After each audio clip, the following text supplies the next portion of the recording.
If you come against the scriptures, man, we gon' rise up. If you come against our heritage, we gon' rise up. It don't matter, anybody get it, man, we gon' rise up, rise up. We rise up. If you come against the king, man, we gon' rise up. If you come against our Elohim, we gon' rise up. It don't matter, anybody get it, man, we gon' rise up. We rise up, rise up, and rise up. Oh me, oh my, atheist tweeting OMG.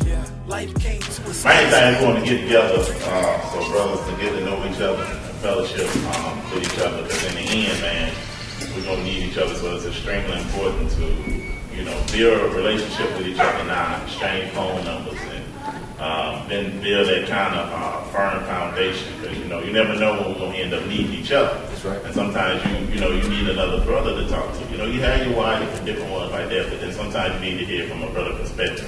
Because a lot of times we might be all dealing with the same thing, but one thing about men, sometimes we're afraid to express ourselves.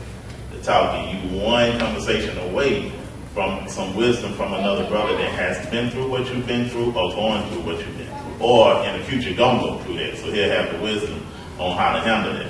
So right now what we want to do is just go through the room, let everybody know as far as your name and where you're located, and I guess how long you've been in the truth. We'll start with you, or do y'all want to start with us up there? No. Well, my name is Hebrew Sukkot Malachi, and I'm from Augusta, Georgia. And I had my first encounter with the truth and been exposed to it in 2012, I think it was. 2012 when I first heard it. That's me. My name is Amir Ryder. I'm from Detroit, but I live in Metro Atlanta right now. I actually came to this via the Hebrew Roots movement. That's what actually woke me up to Torah. And so I learned my identity a few years ago. I've been trying to keep Torah to the best of my ability overall for a couple years. Same with me. Couple of years. Y'all know I'm terrible with dates, especially with dates. Like Josh said, it was that day, it wasn't that day. You guys, my wife. But I'm thinking, We ain't gonna do you like that. you already know. 4-ish, 5-ish, something like that.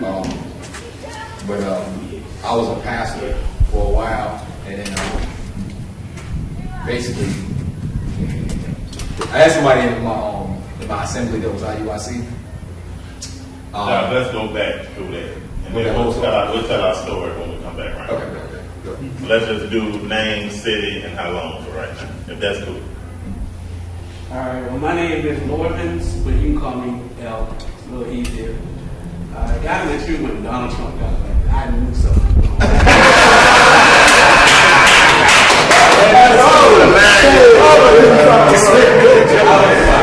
I mean, my wife is kind of dedicated to it a little bit, but then when he got elected, I'm like, this can't be right. You know what I mean? So I'm like, looking and searching, like, everything is wrong. So that's kind of how I got into it.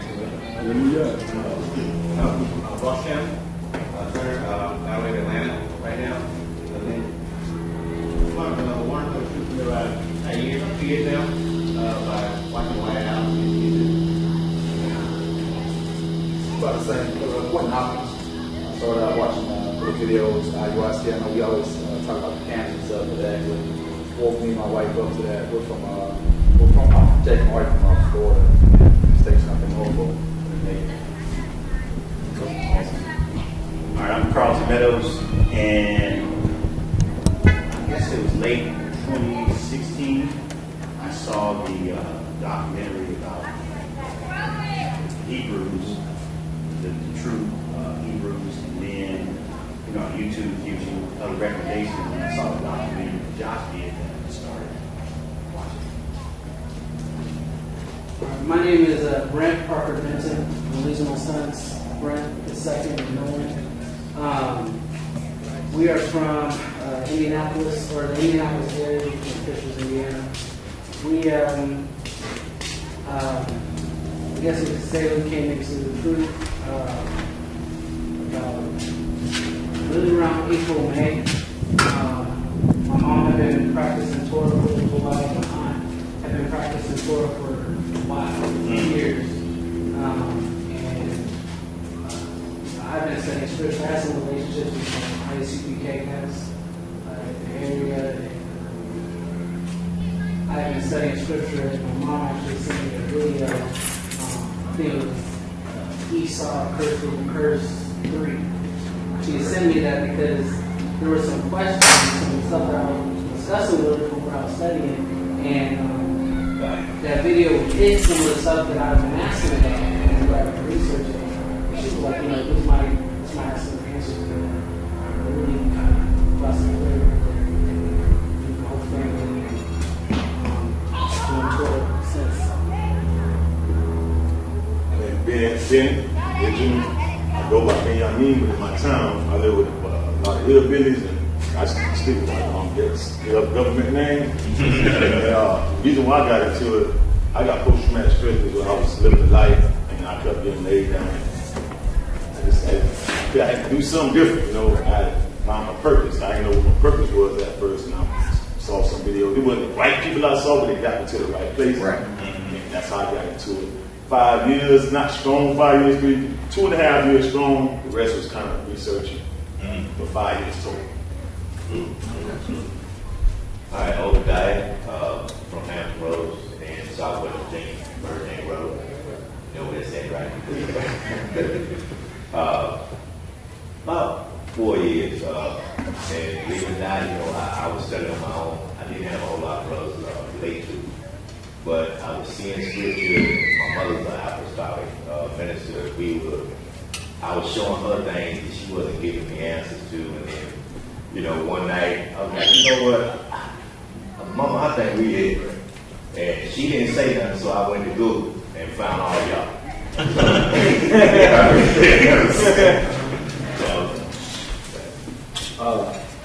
Government name Roosevelt Phillips III. My whole life, my family is apostolic. Bishops, pastors. My mother's a bishop in her church organization. My family built. We have 3 churches. One of them is 130 years old, and my family built it by hand. And the reason why I'm saying that is because the only people that went to that church is my mom. So I was born in the church, per se, and ever since I was little, I used to ask questions like, how come we go to church on Sunday? Why don't we go on Saturday? And people would always talk around it. So when I graduated from high school and moved out, I started doing research for myself. And my brother right here was dropping breadcrumbs here and there. And I would ask certain questions, and he'd be like, oh, you're going on the right path. You're going on the right path. And I was like, well, okay. And, but about 4 or 5 years here, I've been in the faith. I've always suspected that because when you do wrong, you know. I mean, there's nobody else that fits that description. Right. You know what I mean? And I'm a big history buff. Like when I'm at home, I'm watching the History Channel and stuff like that. So when you just listening to what they say, it points to us. Right. And then just took a couple videos here and there, and I used to literally all day be on YouTube watching video after video, then getting in the encyclopedia looking up, wait a minute, hold on. And connected. Adam, government name, Hebrew name, Obadiah, been in the truth about coming up on 5 years. Started out maybe with ISUPK, things like that, kind of almost took my marriage apart with the whole hate doctrine deal. My wife, she was with it, but she just wasn't with it, she was with the hate part. So, and I knew it in my spirit, but it was just, when you wake up to the truth, it's like when your eyes open, you feel like, man, hold on, bro. Everybody, y'all been in on this, y'all it's really getting a guy like that, but the most quiet in my spirit and showed me, more truth. So, I came across you guys and it's a blessing. Obadiah ben Yehuda, And my family, if one of you, I'm Obi to my family, right? Okay, family. And I knew the truth was out there somewhere. I just knew what I was hearing wasn't that, starting with the name Jesus. You know, I mean, I just knew that that wasn't it. And was it, you said you heard some things, and you said, hey, you know, that sounds familiar. That sounds like that's getting in the right direction. Right. And it grabbed me, man, and I've been dealing with it ever since. So that's how I came about it. My name is Terrence Jones from Oxon Hill, Maryland. I was first exposed to the truth actually in like 2005. I was doing some studying on black presence in the Bible. I was writing a class for my church. And I actually had the class written. I was studying, I was teaching young people. And then I came across the Hebrew Israelites. And I was like, ain't no way in the world that with these guys. Costumes on and get up, and I was like, nah. So I actually had all those books, like from Babylon 10:2. I had all these books, and at the time, my pastor, he wasn't trying to continue with the class, so I just kind of put everything on the shelf. Then probably about a year later, came to the truth, and it was like, wow. Left all those books off, and praise the Most High. My wife was able to get on to it. What was that again? It's been on ever since. Going on, man. Yeah. My brother right here, been in the truth about a year. Ever since I was young, I always knew there was something special about our people. Just really put it together. Of course, we was raised in church, you know, Baptist church. And, you know, when I got to like 18, I really didn't go to church. Turned into, you know, my mother's death, kind of upset with the Most High at the time. Eventually, I knew I had to get right. But I just couldn't gravitate to bring myself to come back to church. You know, I started asking questions like, most how what's going on? I want to serve, you know, but what's going on? You know, finally, brother had brought paper on. He brought to my attention, you know, breadcrumbs, and he started telling me about the curses. It's like the moment he said that, it's like something clicked. From that moment right there, you know, watching videos, the brother was putting out some, you know, some lessons, and been in truth now for a year. Also, you teach, bro? Where you located? Maryland. Maryland? Yeah, actually, I got when you came up to Ark of Israel. Oh, yeah. I know y'all look familiar, man. I can put it together, but yeah. My name is Earl Thomas. As of yet, don't have a Hebrew name, but after the immersion and baptism today, maybe you brothers can help me come up with one. For me, I was playing professional baseball and ended up hurting myself, channel rotator cuff, which kind of ended my career, and I was battling some depression at that time. And some brothers had approached me basically about joining an international fraternity, but they told me to do some research on it. So by the time I got done with my research, what was impressed upon me was me knowing what the Word said for myself. And so that's when I really committed to studying Scripture.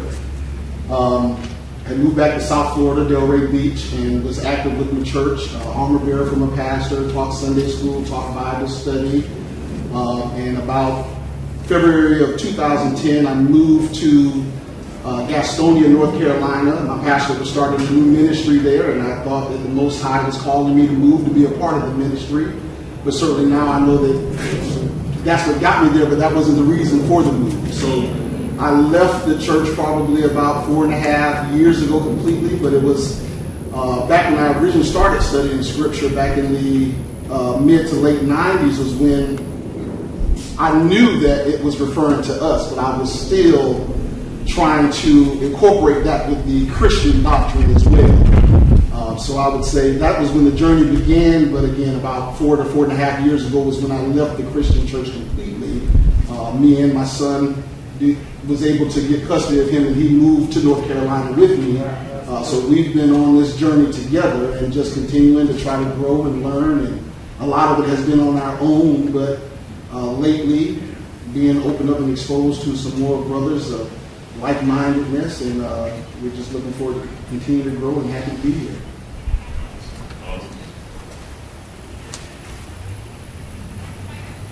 Man, you just told our story. I'm Josh. I'm from Dallas, North Carolina now. I've only really been waiting for the truth for about 3 years now. That's good. How old are you again? I'm 15. Boy, you a defensive end. That's what everybody says, but he's actually a musician. What you play? Everything. Really? He plays about 13 instruments. I'm sorry, he's man. He had his immersion in baptism. They don't let him speak for himself. Go ahead, King. I just play like 13 instruments. You specialty in all of them? What's your main specialty? All of them, really. I don't move on until I perfect one of them. Another time you come something here. Let you loose. Get with your mouth. So my government is name is Johnny P. I'm from Delray Beach. Grew up with my homeboy right here. I was saved in one of them churches that I think is similar to what you talk about, bro. So I relate to you on that level, man. The guerrilla warfare type church. Yeah. So I grew up like that. And was saved at the age of 10. Was preaching sermons at the age of 13. Right. And you see a lot of stuff when you grow up in church like that. A lot of things that you shouldn't see. So kind of moved away from that and started doing my own thing as I got older. And just sought my own relationship with the Most High.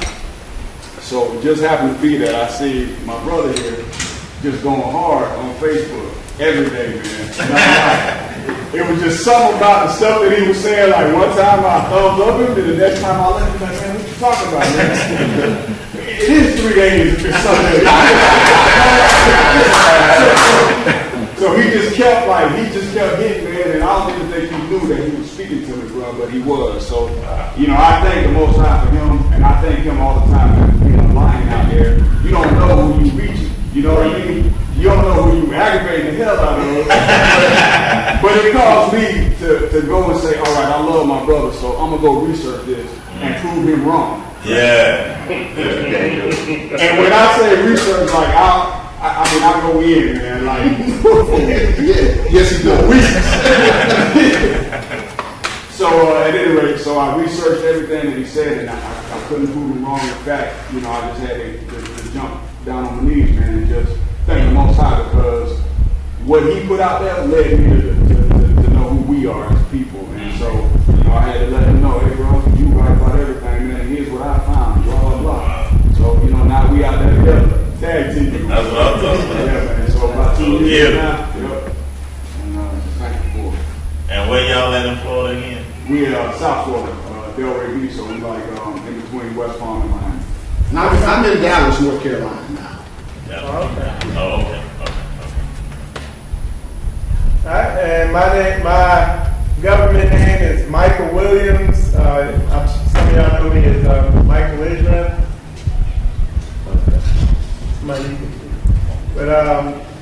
But I guess y'all know me as Michael Israel. And the way I got started on this was I embarked on a quest to get understanding on women. And and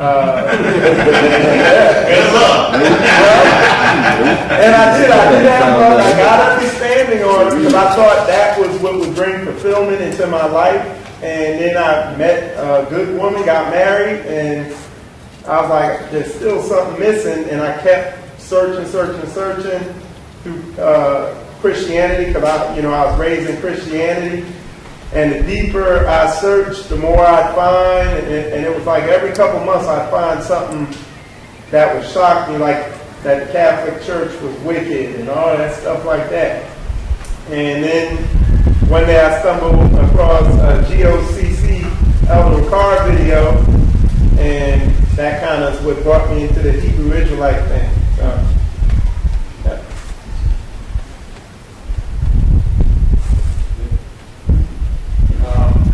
The name is, I wasn't talking about the name, for now. My name is Olabelli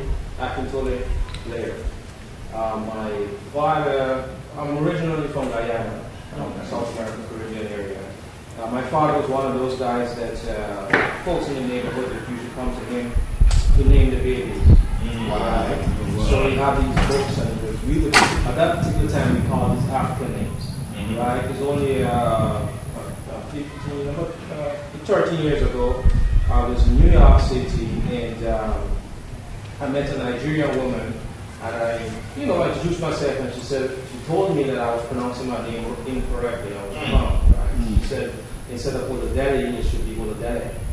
Right? And then she broke it down and she gave me the meaning of the name, and I gravitated to it. It is first child alive, uncommon state.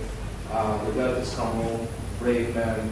She really went in on this, right? And in my case, I was what should I say? My mom lost 5 kids before she got to right? So I was that did no wrong kind of child, So the name that they gave me kind of reflected, the way I came into the world. I grew up most of my life as a Christian. I always had an ear for Black history. In Guyana, we still deal with some form of racism, because in Guyana we have 2 main races. We have the descendants from India, right, which kids went to Guyana as indentured laborers, and the blacks when they are slaves. So after the colonial self, we still have to sort of fight. When I came over here in 2002, I reside now in Kissimmee. At college, the Hebrew Israelites, sometimes after college, they'd be walking down the road and they would meet these guys. Most of them was from Harlem area, right? And one of the things that impressed me with these guys is that they knew the scripture. And that is something you don't see in the Christian church. Right? Everything in the Christian church is more or less applied by the scripture. But these guys, they went to book, chapter, verse, and history. Right? So I was always attracted to that. But jumping forward, I ended up working with, as I was telling my newfound friend, I ended up working with the Hasidic Jews in New York City for 7 years. And I got a really neat look on the inside of how they operate and the kind of social structure they have set up. They are well protected. They embrace the scriptures and the teachings. It's the center of their life, right? As in connection to that, business also is connected to that, right? That was a great experience, but at the same time, I was into documentaries, looking about African, history and all sorts of stuff. And one of the things that always bothered me, you talk about the continent of Africa, but you show me only white folks, right? Jumping forward, after some spiritual experiences and so on, I ended up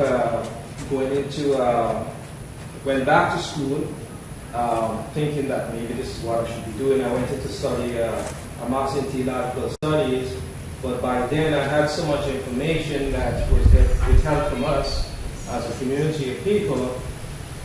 I felt as if the studies at the college, it was just another doctrine. Let me put it that way. It was just another doctrine, right? And even after the textbooks and the material they would use, it never projected us in any shape or form. I mean, all the way, So I began to question myself, why would I be dealing with this when I have the obvious truth? Because this truth is more or less obvious to me now. So I was like, you know what? I just left, because I realized that I would be investing time, money to get 10% of the truth. And I was like, no, I'm not going to do that. Moving forward, the intent is to, keep seeking the truth, do the research, right? I like school, I like the academic approach, I like being in that particular arena. So for me right now, I'm going to continue pushing forward. I didn't hear anybody mention anything about their wives or the other half. Right, but I'm not sure about this. My wife, she's the daughter of a pastor, and I have a hill. There's a hill to go over with that. She's not against the situation. She listens, right? but I have to remind myself that the Lord gave me X amount of years to even get me to that particular point. Right? So what I would usually do, I would give her the snippets, the information, you know. But I'm just happy to be here. I discovered you guys online. I was watching GOCC, right? They did a phenomenal job in terms of bringing that particular amount of information that would make you think and realize that, okay, there's really something here. But it became a bit kind of redundant to me. So I started surfing the net and I discovered you first. And your voice was kind of... I listened a couple of times. I listened a couple of times, but I don't know what accent is. Whatever it was. Straight country, man.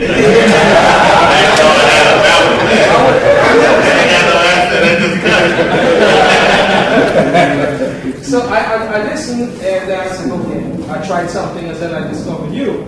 Right, but you had this militant voice, you know.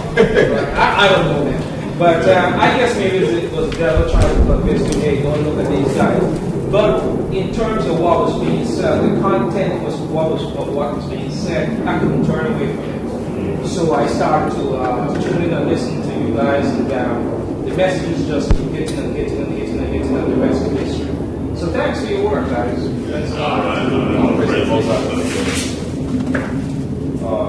My name is Sean P.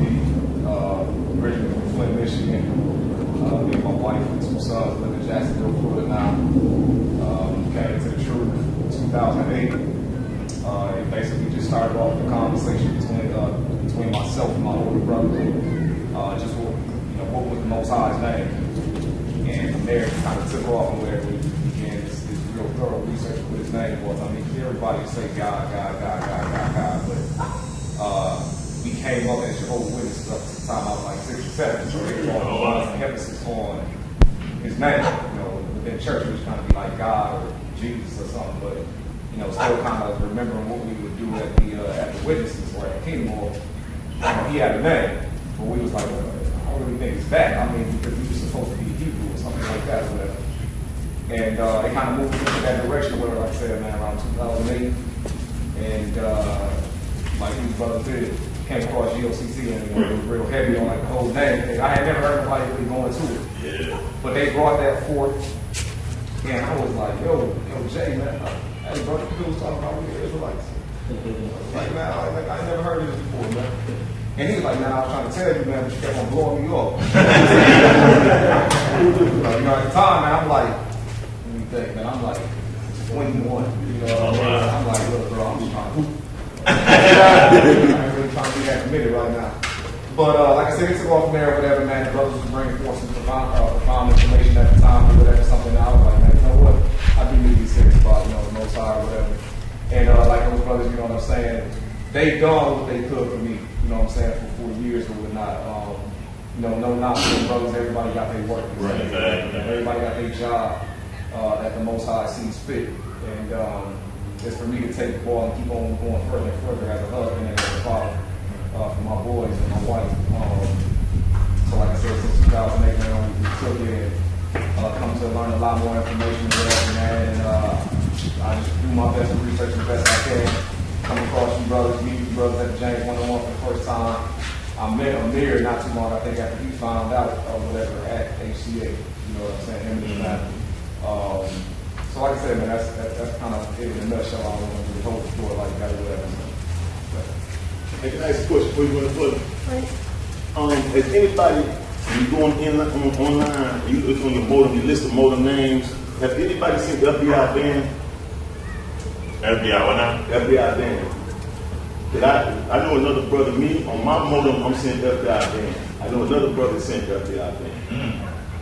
I don't even think I ever really seen that. I didn't catch it. Somebody told me about it. The brother told me about it probably about 4 or 5 years ago. And then I think about maybe 4 months ago, I've been sitting on my movie. I just wanted to know if anybody else had experienced that. Because I live in a regular neighborhood, no commercial buildings, nowhere. We got police in the neighborhood, but it's no FBI station or nothing like that. It's like FBI again. You talk about when you're trying to like click on your Wi-Fi. Right. You go like sometimes when I turn my power off and I leave to save the amount of money. So when I come back on, sometimes it just don't jump on the right channel. So I look on there, and my wife one day brought it to my attention. She saw FBI van. One time the signal was really strong. Right. Now it's real weak. Like maybe I don't know. They got some checkpoint or something going on. But only it's always a brother. My brother told me that, and I'm not my blood brother, but my brother in spirituality. He told me I'm trying to figure out are they watching me? Because I'm a white guy. We're now, so we run our mouth on the phone with us. You know. I would say this. I've worked in IT. That's kind of like an IT job. Oh, okay. Yeah. People would name you can name your router. Anyone can name your router. So you can name your router, whatever you want it to be. Some people like to do FBI advanced, some people like to do CIA advanced, stuff like that. So it's really like an IT, like. I feel better now.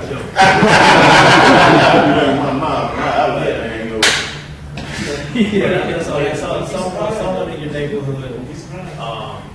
But they wouldn't name it FBI event because then that opens them up to hack. They would actually block the SSID, which is what that's called. They would actually block it so that you wouldn't know that it's there unless you have like an SSID sniffer and stuff like that. And you can discover these hidden SSIDs. So they wouldn't actually name it that because that opens them up for people to try to hack their stuff. So it's IT job. So but don't be fooled though either, because a couple they approached one of the guys in one of these camps. The FBI did. The guy had got out the Navy.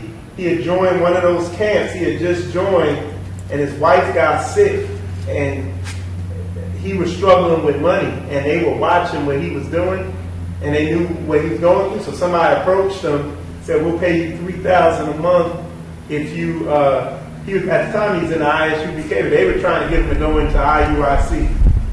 So they don't think they ain't watching what's going on. They are. But they smooth with it. They ain't gonna be that obvious. Right, they're not gonna be that obvious. I believe all of us have a level of surveillance that's being done. Depending on what it is you research and stuff like that. You all have a level of surveillance that's being done. But like I said, it's not that obvious to where it says FBI ban. But granted, yes, the stuff that you research, it goes into certain files. So everyone who begins to research stuff like this. Yeah, they label even this setting would be labeled as a black extremist, in the fact that we believe what we believe. Right, but to say you already know they know we all here. But if you walk in this thing out of spirit and truth, they ain't nothing nigga. It don't matter. You ain't violating it. It don't matter. Now, one last thing on this. Last weekend or the weekend before that, we was in Sukkot, in Houston, and there was people that I was talking to, conversations. All of a sudden, when I get ready to leave, or when I'm back in Georgia, these people are on my people you may know list on Facebook. Wow. Didn't have communication with these people and stuff like this, but because we was in the same area and they picked up your voice and stuff, so now these people are showing up on my people you may know. So yes, there is the stuff that we have. All this technology is great, it's convenient, but yes, it is a gateway for other people to know what it is we're doing. Lamb back, turkey back. You know what they saying? They were saying like once you get the Facebook app, you know what I mean? You know, they pick up everything. They pick up everything that you do. That's the messenger or the actual app on your phone. You talk about buying something, it's gonna come all the time. It's in terms and conditions. And they make the phones, you can't, the batteries, you see the phones they have that, you can't take the battery out.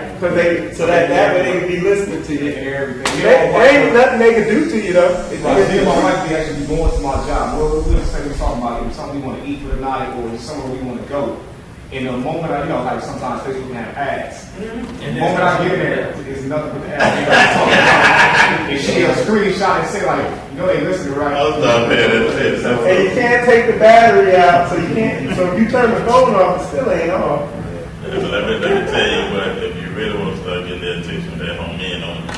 If you're teaching self-reliance and self-sufficiency, and you're not just teaching that, but you're doing it. one of the brothers that's one of my mores that woke me up. Man, he has his own land. He got 40 acres of land, but they do everything. They got their own water irrigation system. They make their own clothes. They have their own vegetations. They also distribute vegetation. I mean, he's been completely opposite. They got their own pond, lake, fish. I mean, completely free, man. And I ain't got no type of debt or anything, but he go around teaching that, man. And I'm talking about, we was at a meeting with him about 2-3 years ago. And he always have like helicopters and different things. They'll survey his land or always trying to do something to find some type of clause in his land to try to take it away from him. And man, we was there at a meeting. He has an informant inside the FBI that warns him about different things. So he was actually doing the teaching. And he had got a quick call. He had to do a break, man. He had to come back and tell me, he's like, man, listen, we're going to have to start this over. Just heard they finna try to come do a raid. Dude just told me, so we got to get everything, prepared, man. But it's just like, man, when you go on that level, because, they teaching who we are, that's good and all that, identifying who you are. But when you get into what that really entails, when you coming off the system and coming off their dependency, and then building your own nation that's independent of them, you're going to get their attention there. I want to say something, gentlemen. The Most High is waking us up. But from an economic standpoint, just us as a people, we have more economic impact than Russia's GDP. Okay, and that was our number one enemy for a long time as a nation, right? We can really, if we organize, we can cause the U.S. economy to fall just in that. And that's why they're watching that, brother. My name is stop that. Okay. Let the young king speak. My name is Matthew Phillips, and I've been in the faith for 4 years, and I live in Pennsylvania. And how I first started to get in the faith was when my mom was studying for like a year or two, and she finally found out that we're doing it all wrong. So we started, my mom and my dad, and we stopped celebrating the holidays. So then after that, it just took on, and and then my mom found friends. Oh, my mom is Mother Malakah, Angela Phillips. Oh, okay. Okay, that's your mom. That's what's up, man. Okay. And so she found these other Hebrews, and I said that was so exciting because I didn't know I thought we were the only ones at first. So then my mom found these friends, so we started doing Shabbat with them. And then every week we would do Shabbat by ourselves. Then first Feast of Tabernacles, we did a tent at our house by ourselves. So then after that, it just took on, kept going, studying. And then after that, at 4 years, I met you guys, and I started listening to your song over and over again. and then after that, I just listened to it, and then I was so excited to come and see you guys. So it's really an honor to see you guys in person.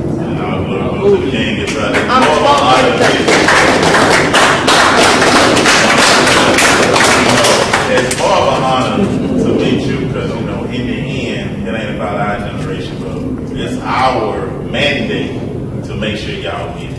Right. Because when y'all get it, y'all gonna take it to a way greater level than we took. We hit areas that we can, but when y'all, the way this new generation mind is, y'all blow this thing up. If we can get what's in us, in y'all, and let y'all take it with faith and take it to another level. You just looked at how articulate you just said that. Right. You weren't fearing, you weren't fumbling over your words. You said that like a man. You know what I'm saying? You're gonna be spirit of bold process. You're gonna be the one reaching. Yes, sir. You're the Lord. Yes, sir. Hold on. Before you do that, we got one more brother here, Brother Eric. Let him do his, and then we'll come back in. All right, my name is Brother Eric Riddick. I currently live in Greensboro, North Carolina.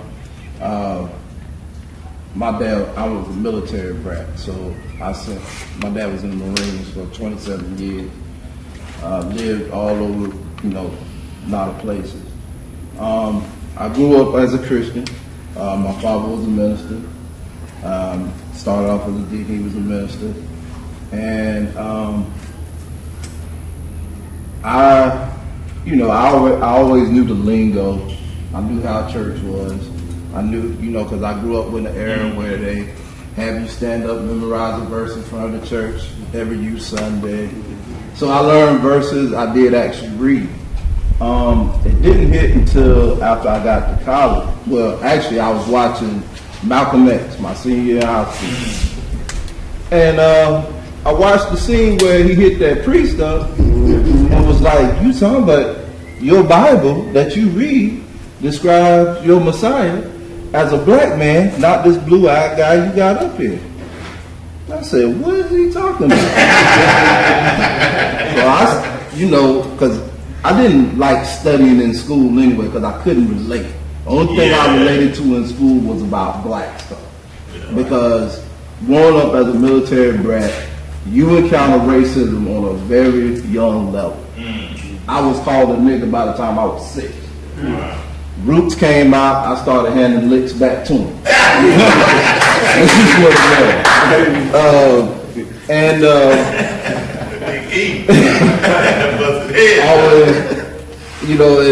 and then when I got to college, I had friends, because they were talking to me about stuff, and I'd be like, well, yeah, I messed, because I was trying to find out how I could identify as far as my race.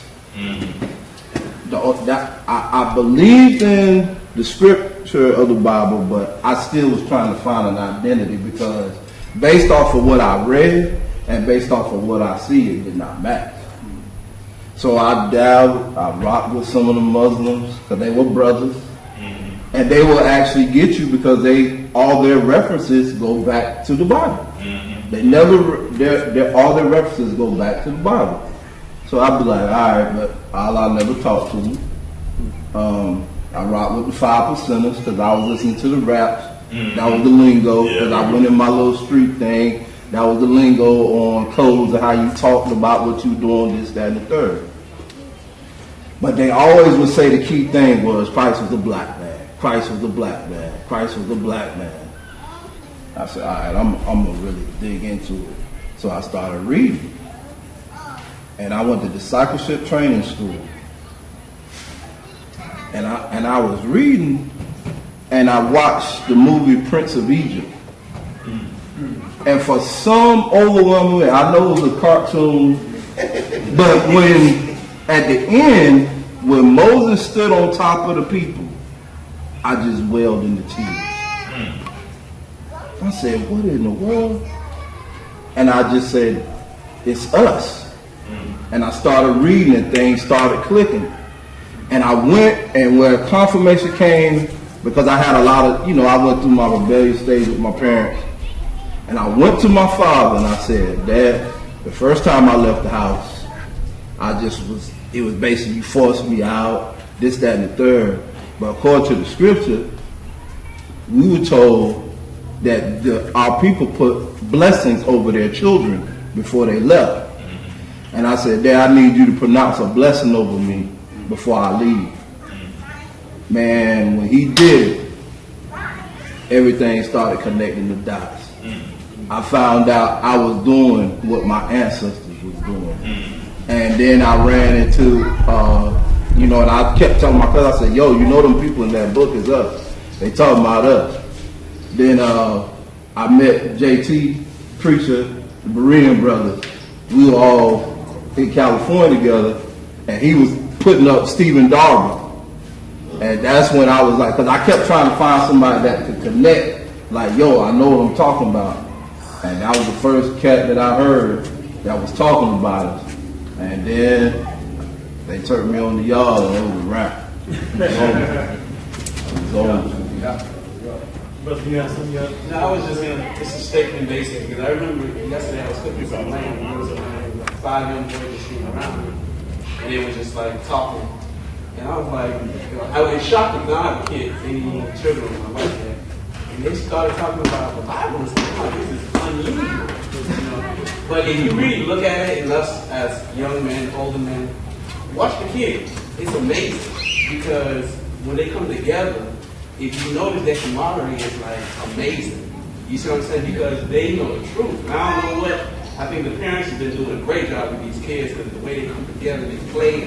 We have to be the same way. You know what I mean? We can't be afraid to talk to each other.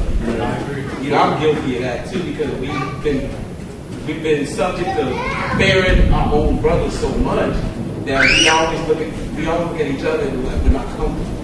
But these kids don't care. They're like, this is my brother, and the conversation that they're having is about the scriptures. Like, they're not teaching me anything in terms of like what the scriptures are saying, but just the brotherly love and illustration. They're actually showing each other and they're living it. And we need to be the same way because that's very important. That's real. Yeah. That's real. You want to go back to your oh man. So yeah, it's a long testimony, so I'm not gonna say all of it. I'm just keep this version. But yeah, so like my brother said, I grew up like what's apostolic, and I was in church, wasn't in church. You know, I was there. You know what I'm saying? And I was one of them dudes that, you know, Body was in church, head was trying to be like everything that was presented us that we should be like. So in my neighborhood, you had to be hard. So if you ain't hard, you're not a man, right? So of course I thought I was hard. I thought I was a thug. No, I didn't think I was no gangster. My family was a gangster. It was real gangster. And I knew what real gangsters was. I grew up around, you know, thinking of, you know, prison, get locked up, and get burned, stuff like that. But see, I have to say, I got a certain age, and I was clashing with my parents constantly. And the Most High came to me one night when I was like 18. And he appeared to me in a vision, right? And dream. Make long story short, I'm tucking this down, we're talking about it. And basically told me, he said, follow me in the dream. And I didn't know nothing about, again, I was going the complete opposite direction. Me and my parents had eyes. They thought, you know, my mama pulled me to the side right before I had that vision. She said, I had a dream. You know, old people in church, they always got a dream. So I had a dream, and you was on the back of the boat, you fell out the boat, you was driving, you couldn't save you, and I was like, yeah, that's what I told him. So I was like, you know, so anyway, but we was always going at it, because we was always going at it from kid. And there you go. There you go, brother. Speaking of that, Malachi can attest to what goes on where we're from. So, but anyway, so now I have to say, got a certain age, the Most High appeared to me, and it changed my life. It literally changed my life. Because like I said, wasn't running in the streets, wasn't, you know, nothing like that. But I had the chip on my shoulder, you know what I'm saying, walking around and stuff. And when I basically went and talked to some people about his dream, they was in the church, and they said, if he told you to follow him, are you going to do it? I said, okay. Guess so. So I spent some time at the South Most High about it. From that time to now, and I was, like I said, probably about 18, it was just constantly Most High showing stuff. I was bringing stuff in the church, and I said, hey, look, we doing this, but the Bible say this. We doing this, but the Bible say that. We doing this, but the Bible say this. And then my mom then was like, well, we know because, you know, Josh done completely changed, and, you know, he living like this, blah, blah, blah, blah. But the church was like, no, right? So the church literally, like, from that point on, like, launched like this humongous assault against me from the pulpit. And I don't get into it too much because if I get into it too deep, you know, I put people business in the streets of how bad it got. But I had people telling me that I'm sending my family to hell. I'm deceiving everybody. I'm tearing the church apart. I'm doing this. I'm doing that, and because I'm speaking on these truths that I knew wasn't right. Because the church I was in was an extremist church. It would have extreme views. Fast forward to get to the point about knowing who we are. So I left from my mom in church, and the Most High led me to do outreach. So I was on the east side, North Side. Doing outreach constantly in my neighborhood, and doing these outreach events, doing hip hop. I did hip hop my whole life, and it's also my family. My whole family did music. So anyway, I got to a point where eventually I was pastoring a church, and in my own church, and the Most High just kept dealing with me.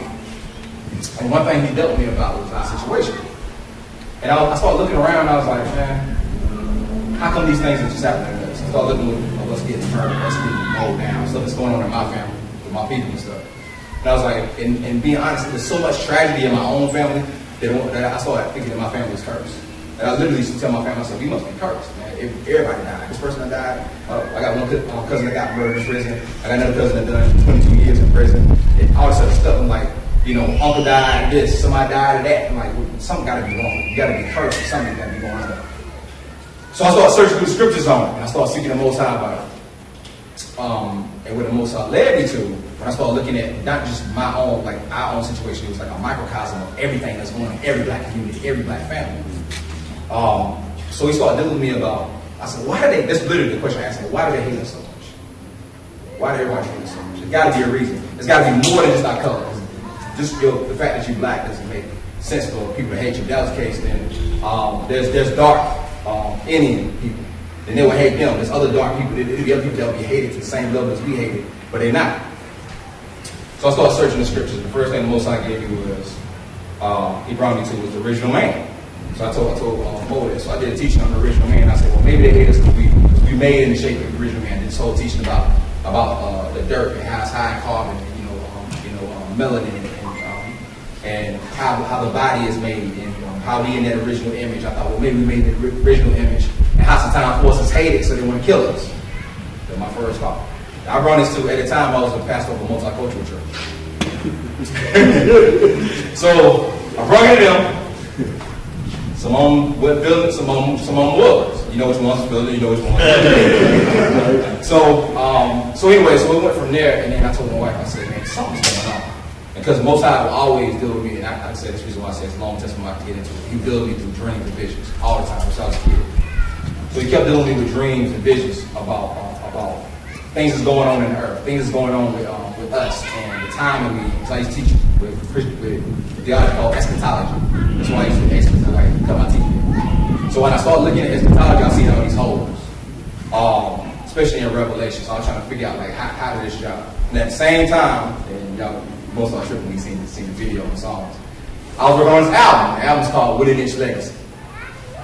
And what I started seeing was how our minds are being controlled in this country by this Within Inch system. And then how it's basically, how the culture that we have isn't our culture, it's manufactured.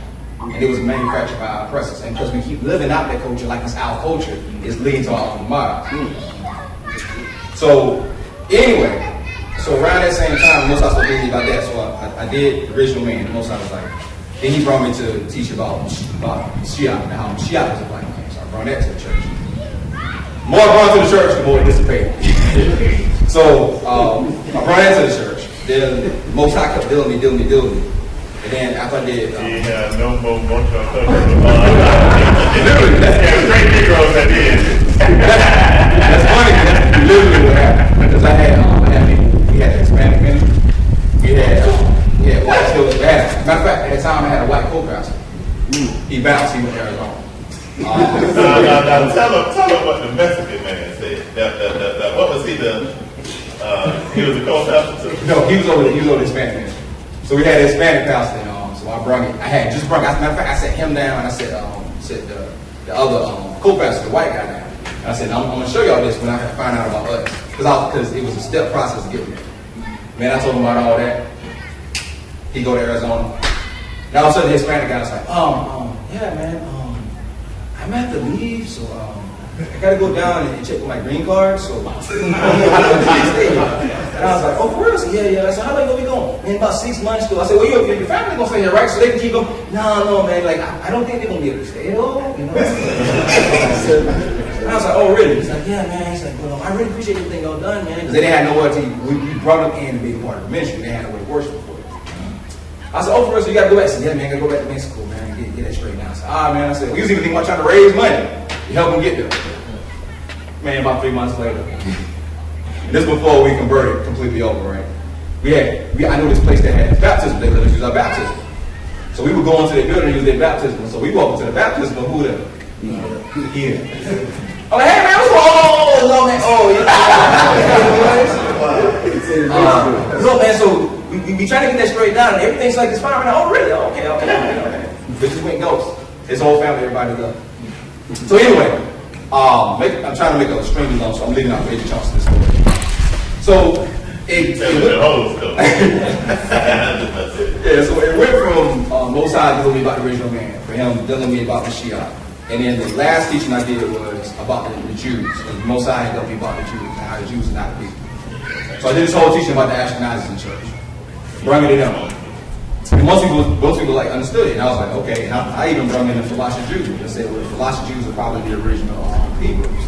Now, what I didn't do was say that was us, because I didn't think there was no connection. When I hear Ethiopian, I'm not Ethiopian. I know for sure I wasn't Ethiopian at that time. So I said, well, they can't be us. We're some other type of nation. So I figured when you do research about, they're trying to say that certain West African nations been there for 6,000 years and stuff like that. Depending on you read National Geographic and stuff like that. So I kind of just took it to that. And so at that time, I'm trying to give you everything. The Most High had dealt with me about, how did you get it? But anyway, so I had this conversation with my mother-in-law. I was saying my mother-in-law. I told her, I said, I believe that something is going on. There's a shift happening with black people in America. When I told her that, she said, Josh, she was still in church at the time. She's like, I had a dream about that. And she said that Most High had told her, she didn't call it Most High, because of the church, that she said that God is going to entitle the blacks, and no longer will they be held down. She said, Josh, I have no idea what that means. So we just bounced around each other. I said, all I know is something's coming. So, still doing my research. Now, at the same time I still had this church, I had a mixed congregation. One of the guys in my congregation was IUIC, going back to what I was originally trying to tell y'all. So, the IUIC dude is in my book. And I just had the teaching of the original man. I did a teaching on who Mashiach was a black man. Then I had a teaching on the Ashkenazis, how they wasn't the people. But I never stopped to ask who were the actual people. I just kind of left it at that. So he comes to me one day, and he's like, hey man, I'll show you something. Man, you be on that stuff, you be teaching about all this other stuff. I'll show you something. This is gonna blow your head. Now come on, I'll show you something. I said, okay, what you got? He said, man, you gotta stop dealing with that white pastor. I said, okay. Why is that? He's like, they mark the beast. I said, say what now? He's like, they mark the beast. I said, the white man is going to mark the beast, man. I got some videos I'm show you. The white man is marking the beast. I said, the white man is marking the beast. He's like, yeah, man. I'm gonna tell you, I got some videos. I'm gonna show it to you. I was like, okay, what else? Send me the video. So he sent me IUIC. And he sent me a video talking about how the white man is the devil. Basically, the whole show was IUIC, white man devil, white man devil, white man devil. And he didn't get into the point about who we actually were. That was like a side piece of the information. The original, the meat of it was white man is the devil. So, and white man market beast, I'm sorry. So of course I busted it up in 2 seconds. I started rattling off scripture saying, no way, the white man is the mark of the beast, according to the prophecy. So I started rattling off what I felt like he was trying to bring to me. So he said, nah, man, you got to come. If you can talk to the elders, they're going to show you what's going on. I said, well, I'm not going to talk to the elders because they don't know what they're talking about. So anyway, we went back and forth for about a week. And so I dismissed them because he came in with the hate. I wasn't trying to feel that and I wasn't hearing it. The crazy thing is, like I told him before, I knew about, the only camp that I knew about was ISUPK. Because I knew about people claiming they were Israelites. And that was it. I didn't know about IUIC, I didn't know about GLCC. I just knew that there was groups in New York who claimed that we were the Israelites. So I told him about that, and I even actually attribute him to, I thought he was ISUPK. I didn't think he was IUIC at that time. And so anyway, me and him had finished our discussion. And I told him, I said, look, you're going to do what you're going to do. I'm going to do what I'm going to do. I don't believe none of you tell me right now I'm not going down that road. 2 or 3 weeks later, I'm online. I'm scrolling through Facebook. Most of them look through Facebook for like news articles. So I'm scrolling through Facebook, and all I see was this was a meme that says, Deuteronomy 28, slave ships prophesied in the Bible. And I stopped. I said, ain't no way. Ain't no way. I read this book 5 times. Ain't no way I missed it. So I went through and I said, ain't no way. I went back and I read Deuteronomy 28. And it was like the most I smacked his back and said, BAM! And I was looking at it and I was like, this is us. And I saw a parallel that I told you. I studied eschatology was my thing in Christian. So, and then started filling the blanks. So one of the biggest questions I had in Christianity was, when I read Revelation, it said, he that leads into captivity must go into captivity. He that kills with sword must be killed with sword. So I used to go around and ask people and say, what does that mean? What is it? Matter of fact, anybody know who John MacArthur is? Anybody heard of him? So when I was in Christianity, I literally went on his website. I downloaded every single teaching that he had all the time, every single thing he had on Daniel. Basically went overboard on everything that he had. Because I was trying to figure out what does that mean? He that leads in captivity must go in captivity. He that kills the soul must be killed with soul. So went through all his teachings, and his explanation was that when a mark of the beast comes,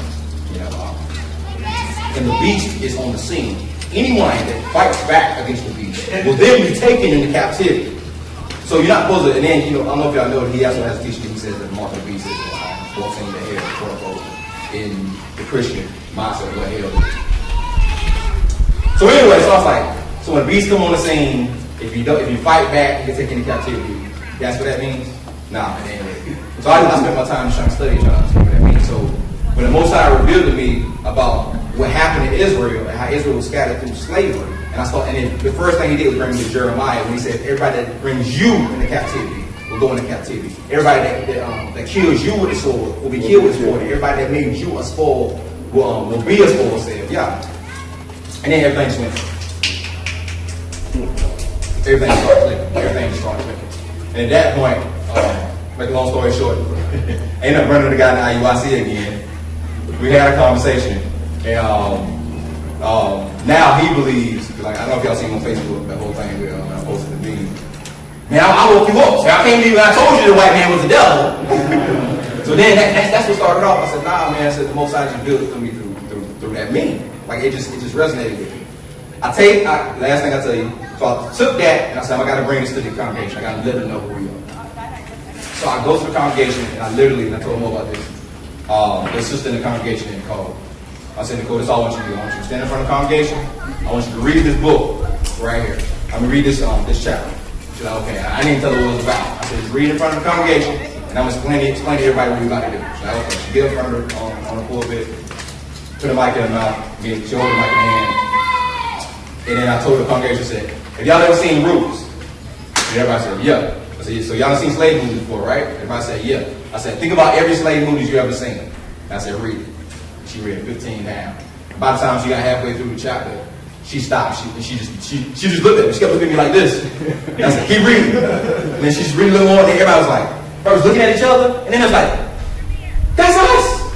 I was like, yeah, that's us. So anyway, it is at the same time that white pastor left, Hispanic pastor left, everybody was leaving. So I told everybody, I said, look, we're gonna study this and figure out if it's true. I'm gonna do all the studying I possibly can to try to confirm this.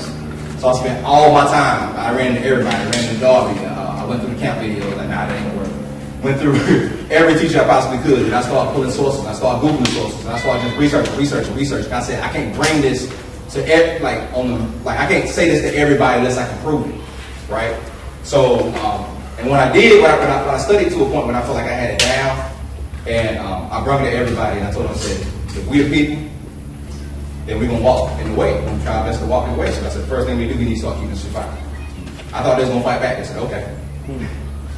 I said, cool. So the rest was history. We started keeping Shabbat. Then the next thing I said, man, we need to fellowship with somebody. Because I felt like we was literally like isolated. Like there was no other, no other assemblies in Anderson.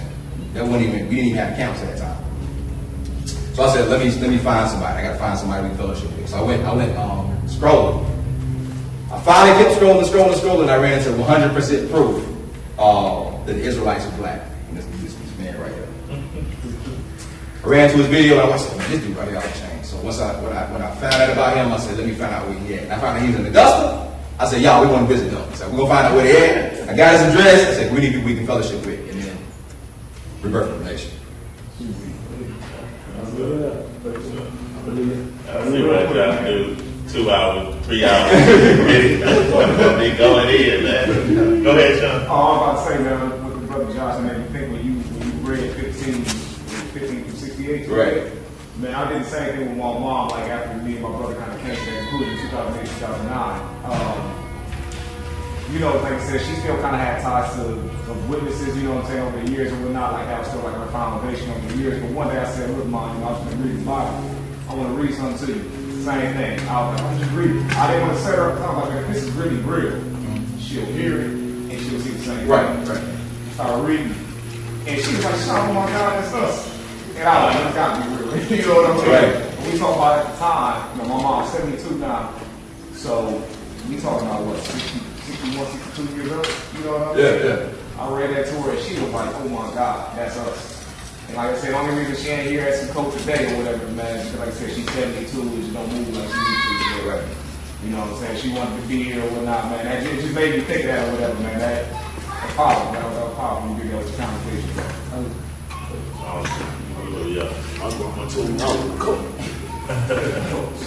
Yeah, I'm gonna be real quick. Our waking process is similar. Mine is funny though. Ever since I was younger, my family, I always grew up honoring the Sabbath. That's my family did. We always clean and unclean eat. Always did that. You know, a lot of the laws and different things that because the pastor at the time, he was preaching hard. I mean, he was preaching on everything. Men couldn't wear shorts, couldn't wear short sleeves. Women had to have them long dresses on. There wasn't no makeup. You can't have no TV in your house. You got none of that stuff. All that he was like, we got to keep these laws and stuff like that, man. And we was, man. And but the only thing that we didn't know the feast days, and then we didn't know who we were. And then in 2012, like I said, I had a pastor that wrote a book, and he told everybody, because this whole assembly used to get together for this camp meeting. Every year, and he wrote a book. He didn't tell us what it was about. He said, read the book to get the message. So I was sitting on it, and me and my sister was at a hotel at the time, and I was reading the book. I was devouring it, and then it got to one part of Deuteronomy 28:6 days. Man, when I read that, I jumped out the bed. Like my sister's name was Sean. I said, Sean, come back. I said, read that right there. And she read it, and her eyes lit up, and she started walking back slow. She's like, is it true? Is it true? And the same thing, you know, with my dad. When my dad first heard it, he was shocked. And it really brought him to tears when he first heard it. You know, and then, but the whole situation is like, my dad is a bishop. And really, I was being groomed to take over, to be next in charge. I was over the youth, and then I was elder there. But then, man, I had told my dad and my sister, I said, I'm going to go on a 2-year journey. I ain't going to do nothing but study this. Study who I said, I'm going to study it, then I'm going to try to disprove it. I'm going to hit it with everything, every attack I can, and then I'm going to present it to you. So I did that, man, and presented it to him, man, and at first, man, my dad, my pop was like, man, this is, I ain't never heard them prophets put like that together. That's amazing, man. And then this is what I said, and it stuck in his mind, and then from that time on, he's seen it totally different. I said, well, Pop, I said, this right here is going to be the focus of where I'm going ministry-wise. I said, to wake our people up and get them. When he heard that, he heard, oh, you're going to be about one people now. And from then on, it's been more of to make a long story, it's a lot more than that, to make a long story short. In his mind, that's how he viewed it. So then I had to eventually make a decision to actually, one of the hardest things I had to do is to leave there and leave all that and really focus on starting our own book there with Josh. And we just been, sowing every since, man. So it's just been a blessing. How many people on the outside, how much more family that he bring you when your close family might not understand. Man, because a lot of us wake up process is kind of rough. We just got to wake up killing everybody. Y'all stupid. Yeah, that's stupid Christianity. You dumb. Why you still go to church on Sunday? Mama, you stupid, huh? We'll do that no more. You calling him Jesus. You thinking they're white man. I'm talking to your parents like, what is that in the world?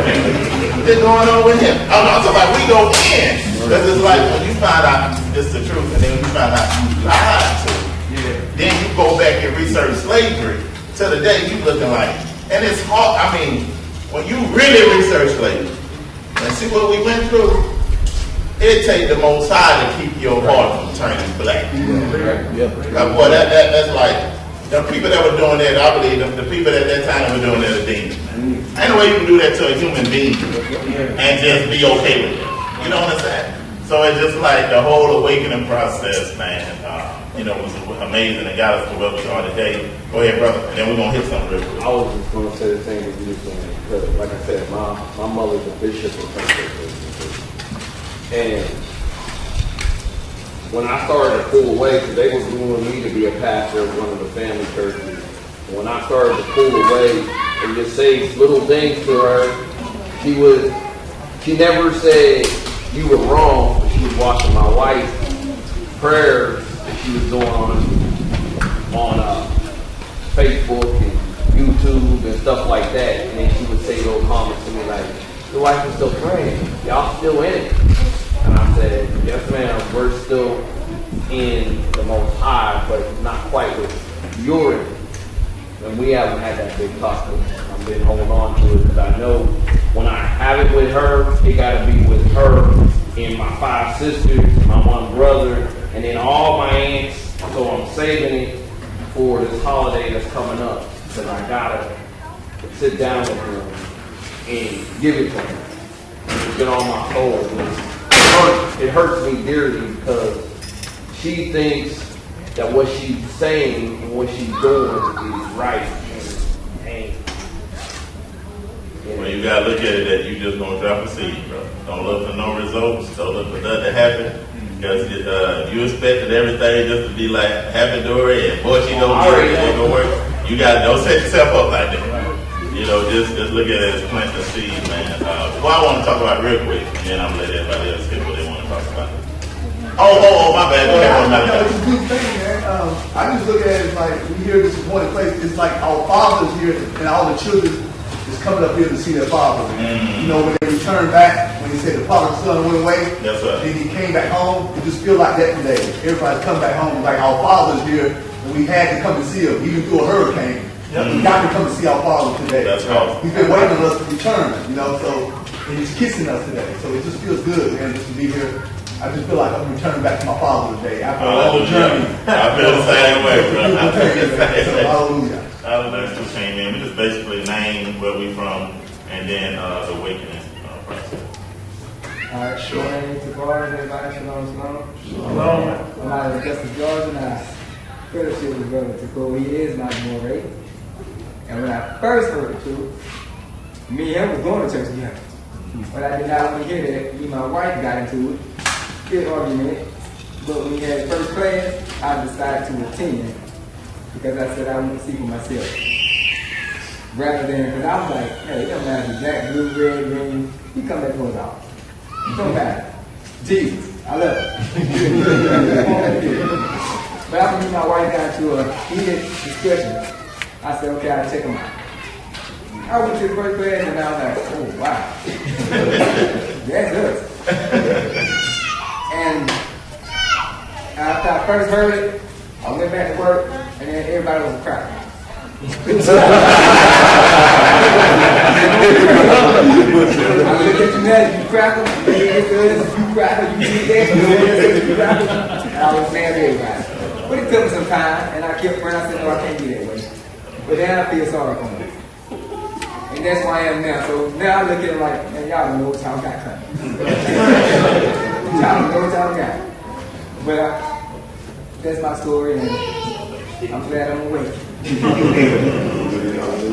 Brother Jabbar, but he was right there in the heat of it. He seen how intense it was. Oh, yeah. When I was there and everybody coming against me. And then the other pastors in the city trying to shut me down because numbers coming, man. It was rough. But go ahead, Brother Jamal. Shalom, everybody. I'm Jamal, saxophonist Jamal Riley. I currently live in Atlanta. I'm originally from South Georgia, Albany, Georgia. I originally came to this walk May of last year, and I guess part of my process was Moriel Shiahu was actually my first influence in this walk, and so it was much before I even found out about camps. So he throws shots at him every now and then on his videos like I ain't part of no camp, alphabet boys. I had no idea what he was talking about until one day in the side view, he was in purple showed up. I thought it was hilarious. But anyway, as far as just my own, I guess say my own salvation, if you will, there were some things that stuck out to me that were triggers for me, and a lot of it was the man-made tradition. I could never get with the principle of lying to my children in the name of tradition. Let alone, I've never been racist or whatsoever. I'm saying, let alone, I'm working my behind off to provide my children with gifts, to let some white man take credit for it. I had a problem with that. You know what I mean? Not that he was white, it's just he's represented as white, so I'm saying he's white. So, but anyway, I had a problem with that. Christmas was a big trip for me. But anyway, in my last iteration, I was actually going to church with Warren Amir. Now, at that time, me and him really didn't talk very much. But I did notice that I stopped seeing it. And so, we met outside of church one day, because I'm a saxophonist. I need some photos done, and he needs a photographer. So I was like, hey man, let's get up, do some photo shoot. He's like, cool. I was like, and I just think it just dawned on me. I thought maybe, because I travel a lot, I thought maybe I just didn't miss it. I didn't know he actually left church. I thought maybe, you know how you keep passing by people. I thought it was one of those things. We playing phone tag or something. No, it was he's like, yeah, I haven't been to church in a while. Let me stop playing. I ain't coming back. I was like,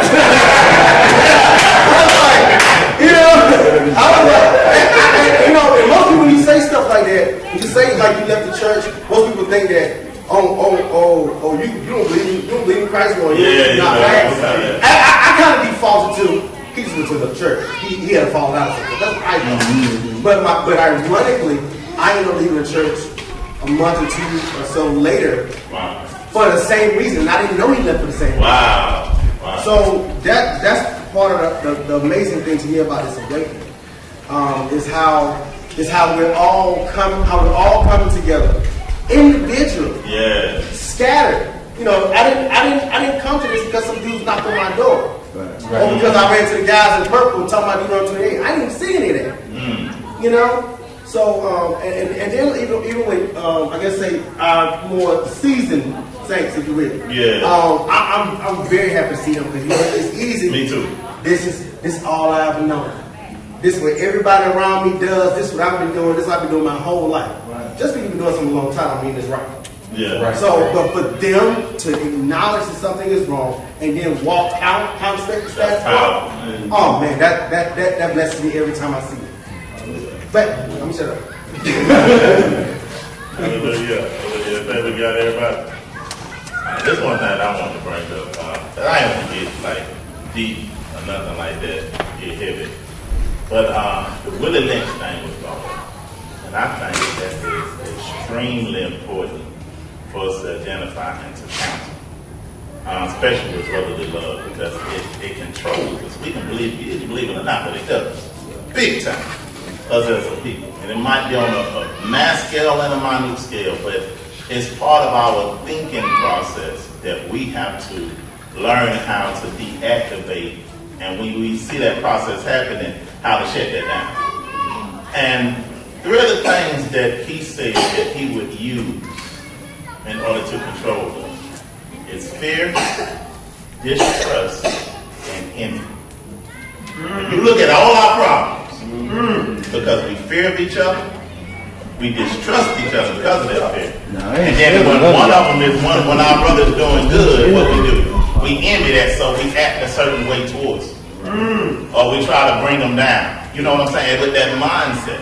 So we have to learn how to counteract that in an opposite type of way. And I want us to discuss how can we identify when that's happening and realize it and say, you know what? I'm not going to allow that to happen to me. I'm going to rejoice with my brother for what's happening to him. I ain't going to get envious of him because I'm in that right now and I'm seeing things happen to him. I'm not going to fear my brother if we end up doing the same type of thing, and now I'm fearing now, and now I'm combating against him now. You see what I'm saying?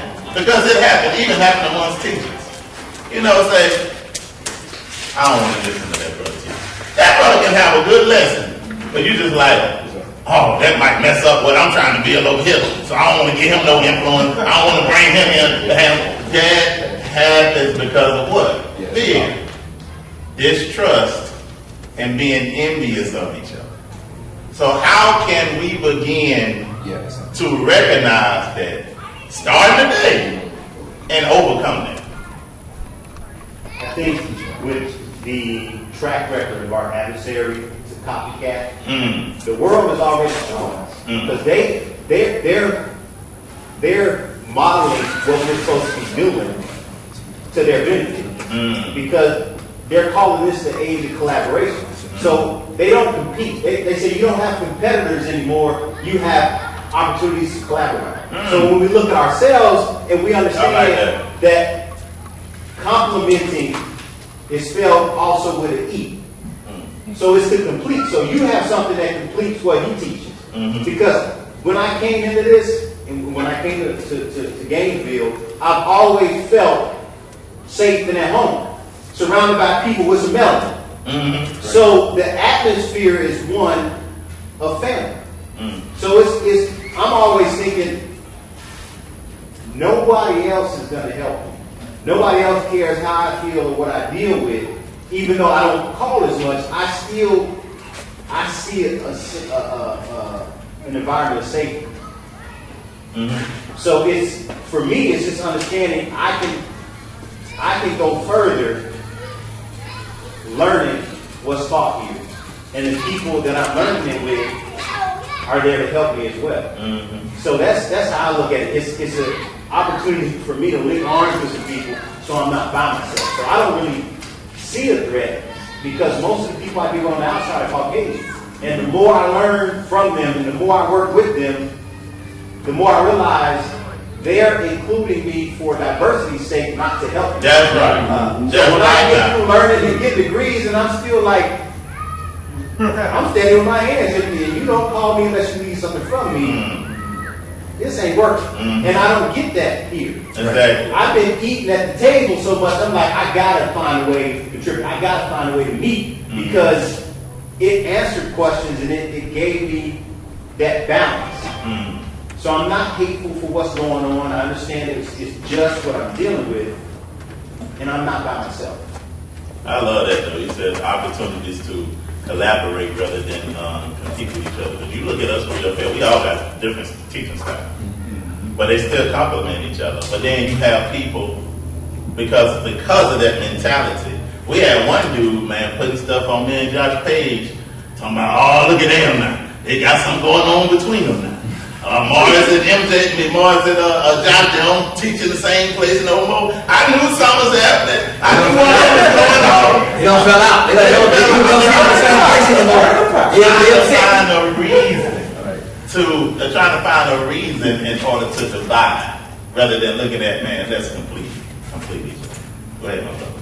And it's just going off what you're saying. When I think one of the biggest things that I've seen with everybody, within this 9-10 year walk. I think the Most High laid it out pretty clear, man, when you just look at the Torah itself and how he governs a community of people.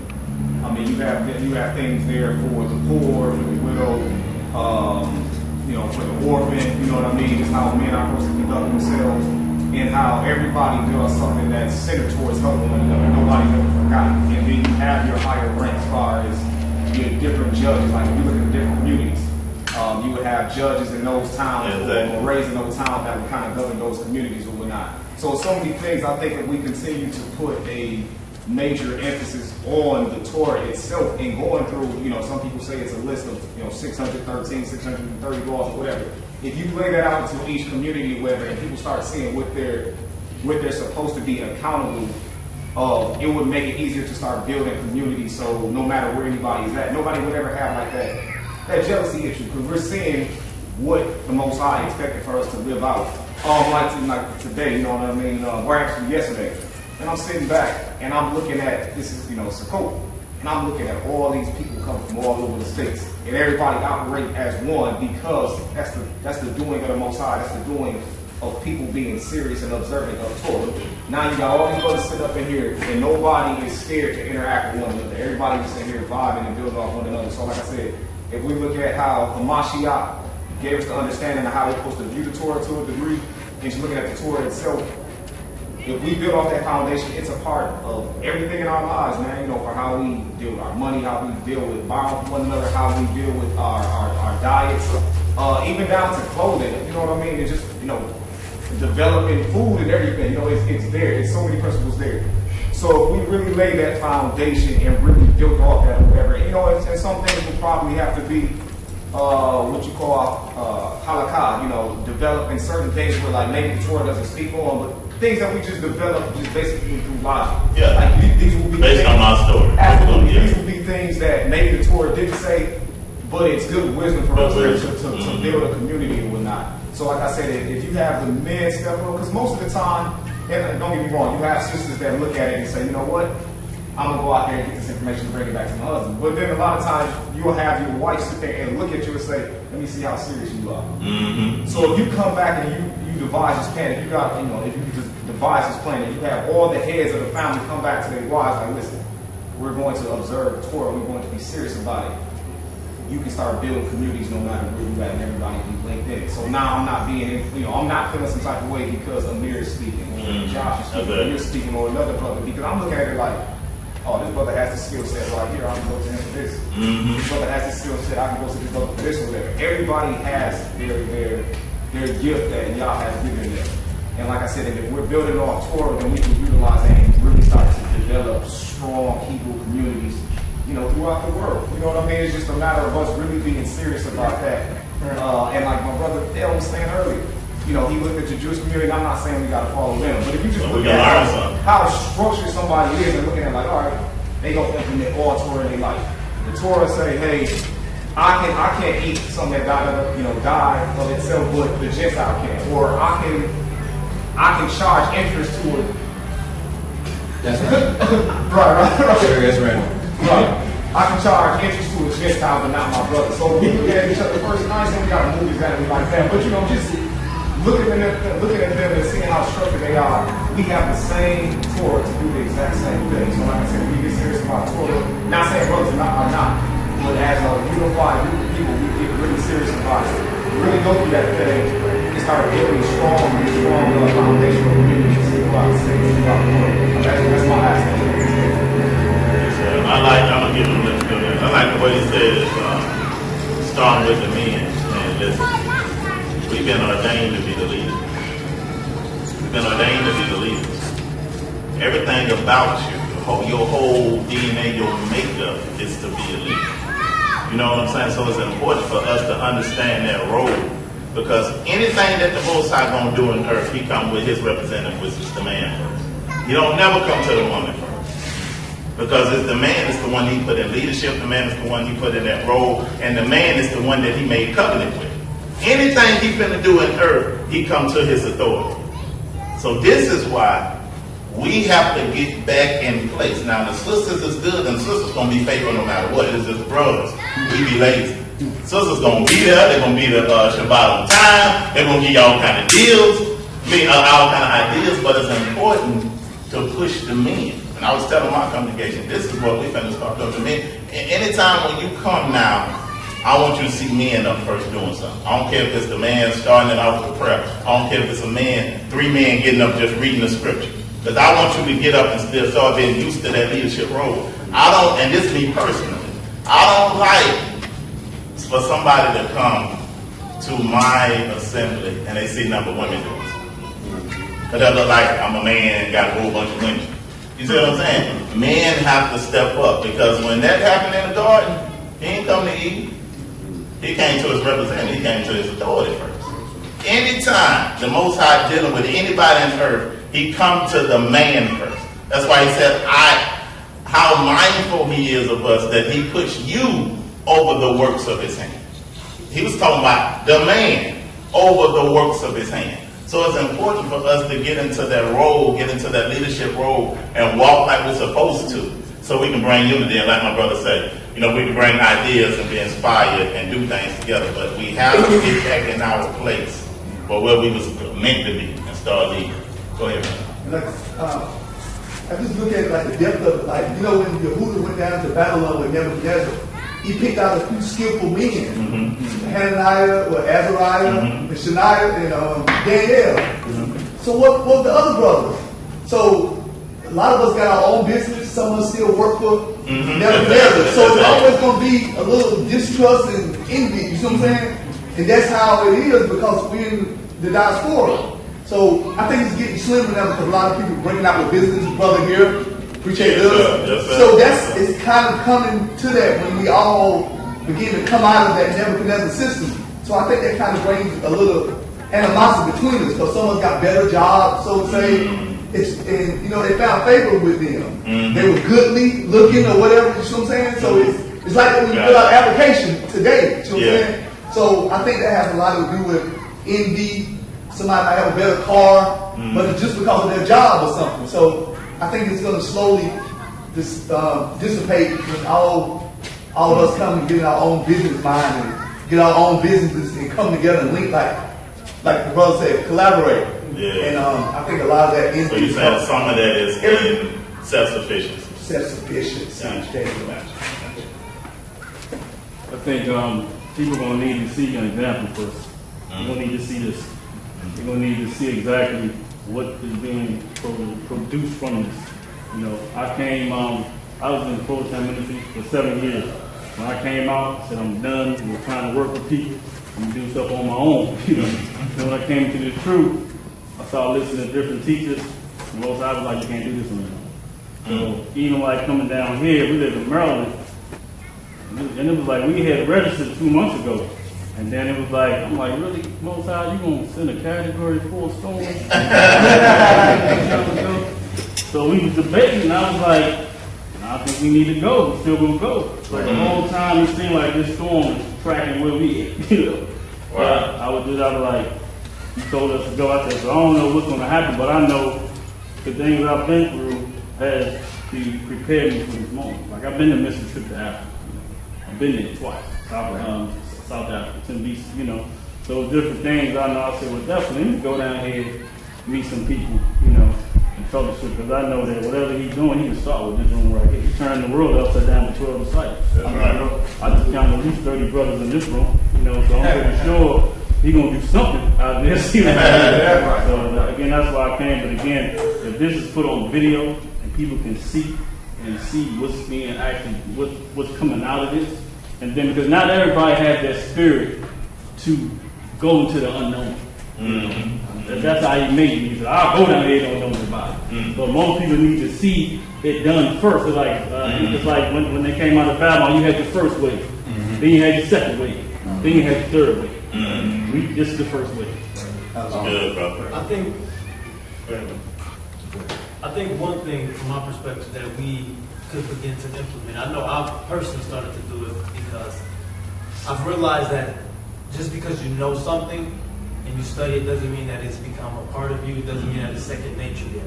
So me being from Detroit, growing from birth on up until I went into the military, like this brother said, like you were supposed to be hard. You were supposed to act a certain way. You're supposed to look a certain way. If I see my brothers, I'm always out in the streets like this. I always got my face round up.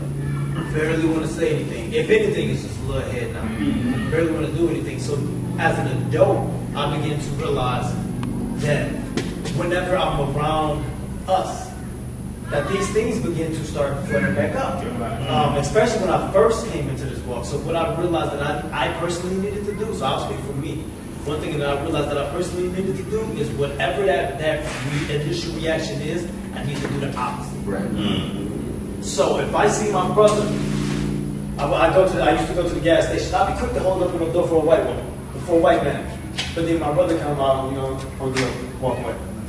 So I realized that, okay, if I ever have one of those moments where this, for whatever reason, I don't know, but if this flare up, as soon as it comes to my mind, I need to make sure I do the opposite and then go out my way to even do a little bit more. So not only is it hold the door open, hey man, have a good day, brother. Then we're going to speak to him. If I see something on Facebook from someone and I'm like you said about the envy, this right here. And you know what I need to do? I need to now put that heart on there and then say congratulations. Whenever that first feeling is, that's like coming out my flesh. I'm like, you know what? No. Resist that. Do the opposite. And then it begins to become a character trait. So the less and less I begin to feel those type of things. So now I have no issue with coming to speak to the first couple of days. I was going through for some of the guys who were here, introducing myself. Hey, bro, like my dudes back there, man, we've been chopping it up the whole time. 11:30, 12 o'clock at night. Been just going through, hey, this is what's your name. Even if I didn't hold the conversation, I wanted to try to introduce myself and say, how you doing? You know what I'm saying? So I ain't saying I'm perfect, but that's one thing that we can do that I personally implemented that began to help me get some of that willingness out of me. That's good, man. And the lamb back off what he just said. Nah, but for real, I've already started implementing this also, and he mentioned the word is character. Like when you look at the foundational issue with us as a nation, and it's all throughout the book, is we had low character, low morals, where basically we weren't giving biblical responses or Torah type responses in our behavior, in our relational behavior. And that's basically what Morris was up there saying just now is you see a lot of people throughout the community, they, on the surface, you know what I'm saying, they clean the outside of the glass, but the inside, their character is off. It doesn't line up with the word.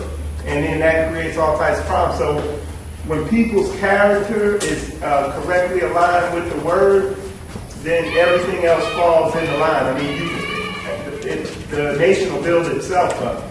But the thing is, a lot of people are drawing the line on little doctrinal issues, but the line needs to be drawn, the line of separation between people needs to be drawn between people's character. Low character people, I don't deal with them. But people of high character, I rock with them. And then I want with you.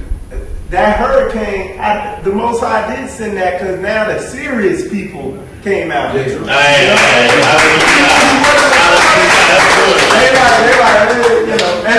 some of my brothers, there's no way they could have made it because they cut them off from, but you know what I mean. Yes, sir. And Michael, you had to be there.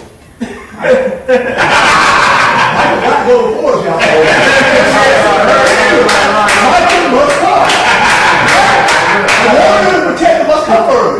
Like the brother said, the first wave now, Michael had to come. Sometimes you came, well, Michael had to go before. I mean, it's a shower of things to come. You're right. I mean, the Most High, you said the Most High showed you all that. Right. Then you'll know. I think the heart of Willie Lynch was to replace the way that you view each other and to see each other through white eyes. And I don't say that like that as in racism. I say it as in the oppressor. You know what I mean? Yeah. As in the one who benefits financially from keeping you where you are. And so that was the whole impetus for Willie Lynch syndrome and for him putting it all together, right? Was to make the black mind look at other black people, but see that other black person through white eyes. So that's what and so for me, yeah, and you're right, bro, all of us are affected by it. So for me, what I had to do was, in terms of reading the scripture, I went to Mount Sinai. And when I realized that the covenant was not just made with my forefathers and your forefathers, because we're all in the same boat now, but it was made with each one of us individually, because he said not just the ones who are here now. So when I look at you now, I say this is somebody who the Most High has covenant. Yeah. Even if you're not awake yet, I know that because of the curses, you were there. Yes, sir. So that's how I see my brother. That's good. That's good, bro. That's good. I think in general, it just gives you a more deeper respect for your people. It's almost like, you learn your people all over. You know what I'm saying? That's good. Because you've always taught to look through your people in one lens. I mean, like you know what I'm saying, like Emil was saying, you always, whoever you walk up to and talk to, you always got to put that veil up, like, okay, I got size to do it up. What is he trying to do? But being honest, I mean, that's how I grow up, bro. Got more, you size them up, like, what I got to do? Can I trust them? Can I not trust them? So tearing down that wall and just being like, okay, being vulnerable, you know what I'm saying? And that really, that's, I hate to say it, but that's the transparent, what kind of terminology you want to use. That's how you build brothers. Because brothers are vulnerable to each other. They're able to take, you know what I'm saying, take off that armor, that shield that they got, and be able to open up to each other, you know what I'm saying, and talk to them about certain stuff. So I think a lot of us have been so callous because what we went through, we don't want to tear that down. You see what I'm saying? We feel like that we're going to get hurt all over again, or that thing's going to replicate itself. But once you come to this and you understand that we all in the covenant, and that we all trying to come together to accomplish one goal, It's a whole different mindset. So every time you see a brother and you understand that they know this element of the truth, then you looking at them like an asset. Which in the past you always looked at them like a competitor. Every last dude you walk to, that's your competitor. You gotta understand. You know, you see what I'm saying? So now you're looking at like, how can I build with this person? And then go back like what Mo said. Like that's how I am now. Like I'm just looking to see what somebody else can do. How can I help you get it done? If I can help you get it done, you know what I'm saying? So. Well, that's the same way man Josh me about each other's teeth. I called Josh like, boy, you killed it! You got it! You got it! I got all that! Boy, you killed it! And he'll come back and do the same thing. It's no competition now, man. We push each other to the next level. So it's just like, that's what I love about Josh. That competitive stuff is just, we don't let it play at all, or we don't let nobody put that on. Oh, man. Mo Josh teeth was better than yours this week. Oh, Josh, Mo teeth was better than yours. I want to listen to him more. No. We don't do that. I tell him, yeah, man, Josh mama right. Man, I can cut all that. That's why I want to get down. That's why I'm glad he followed his teeth. I kill it, and he kills it when he hit it. So it's just like, ain't nobody gonna bring no division between them. Go ahead, E. We got about 15 more minutes. Well, I ain't gonna talk that long. I still don't trust all y'all. That's no. To be honest, man, I'm listening to everything y'all brothers said, and everything adds up. But for me, I know that we as a people have gone through some things because I know I inherited those same genetic traits. I'm stiff-headed. I'm a stiff-necked person. I'm hard-headed. And I think I had to go through things to be broken to this point. Because there are things that I knew that I had purposed in myself that this is what I was going to accomplish, that I didn't accomplish because now I can see he said you wouldn't have came back. So I knew that my rage towards Caucasian brothers was my envy of them. Because I couldn't stand the fact that they knew their heritage. They could trace their lineage. They could come amongst themselves and hang out, but my people, I'm going to size you up. Right. And the Father had to break me to a point to where he was like, you have to be broken and delivered and be set free. Because if you're not free, you're not going to be available to accept another person. You're going to always have that stance. You can look at me now, you still going to think, yo, I believe he's going to do something. But that's what it is. I think it's really going to take, there has to be a where the Father has to deliver you. That's right. You have to be delivered. We can be knowledge-based all day. But understand that if I don't treat you right, see, because for me, he teach me things on simplicity.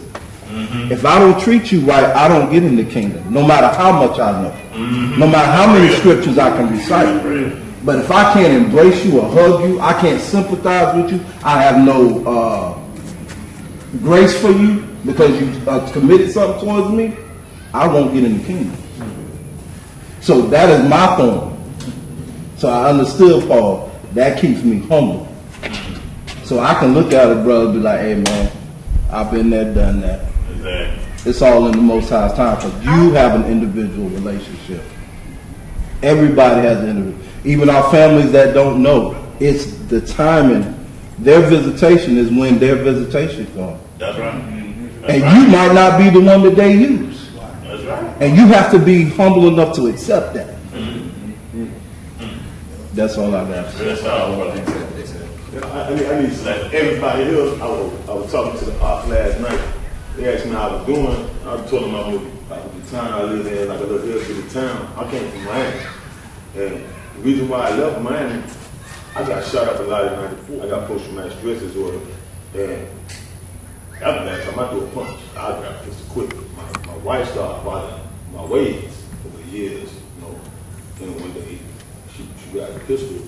I knew I had to leave that. I had to leave mine because she gonna do something to somebody. I'm gonna do something to somebody. Right. I got a point. It didn't matter where I was. he was like, it's like he got to the point where the baddest man in the crowd wasn't saying nothing. Because they were like, this man crazy. Right. I'm in front of the police station like, who won? Right. Who won? And when I used to go to the mailbox with a pistol in my hand. Right. Everybody seen a pistol. I walked from a car, I walked some rent off with a pistol, and I would put it up when I get up. Right. So what I'm getting at is this, I really sleep with real people. What? The ability be coming at me. I had a noose pulled on me. Spanish man put the noose on me, co-workers. I had the police called on me for absolutely nothing. A lot of this been co-workers. And my wife and my friend and family said I did good. I felt like I let myself down and put the noose on me because I showed some emotion. And that was at my highest level of my spirituality. I'll be honest with you, I ain't got back there. Because he broke, because it took so much not to do something to this man, because I'm used to this. A zero time of just doing something. Right. Don't think about the repercussions. I always was lucky got away with it. So it like really hurt me. Like it almost like somebody took my manhood. And I couldn't study for a long time. And I couldn't get no education. It wasn't making no. When I first started, I could pick up the book. And like it was like, man, this been here the whole time. And that happened. It wasn't nothing coming to a wife working with me. So I told her, like, I'm not baptized yet. So I'm basically everything on my baptism. And I was doing good. I said, I'm gonna keep studying, keep doing what I'm doing, but check this out. I don't know if the Most High, I don't know if the Ruach, something coming. I found myself talking to myself, scolding myself. You see what I'm saying? So one day, it was like, you doing good. My family telling me I'm doing good. Well, I'm asking y'all, I ain't touched the man. Right. But if it was the old me, I'd have been locked up right now. If I would have left with y'all, I would have did it that way. So this keep happening, man. It's like soon I feel like I'm reaching a pinnacle. I get a voice in my head telling me you're doing the right thing. I start to get that good feeling. People start listening. I'm trying to get people listening to me. All of a sudden, something like a noose will pop up. It ain't just the N-word or nothing like that. I can handle that. It be physical thing, like somebody want to act like they want to run me off the road. You know what I mean? So what I'm trying to say, when them big tests like that, how am I supposed to handle that with post-traumatic stress disorder? Because when they do it, when the Mexican man did that, I was seeing this rusty blood cut. I wasn't even seeing my normal vision. I got so hot, I felt my head from here. It started top of my head, went to the bottom of my feet, all I started seeing was red. I turned my back to this man, he followed me. Pulled the noose, called my name, and did like that. And he walked up in reaching distance. And I had to do everything I could not to touch him. He even went like almost 50 yards, walked in front of me, in front of the supervisor. I used to spit on him by mistake, talking loud.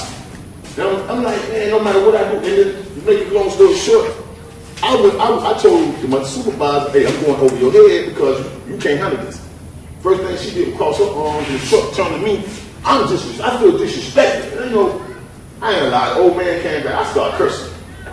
I cursed late out ADC. I went down. They tried to put me on anger management. I said, hey, I wasn't angry before they pulled the noose. They really was pressing the issue. So I asked them. I said, Monty, if you and Daddy go home tonight with your moms and you go to put the key in the door and the man busts out your shrubbery and punch your mom in the mouth, do you need anger management or do you have the right to be angry? And I broke it down, but since then, now the city, I'm not your average cat runner. I speak up for myself. Right.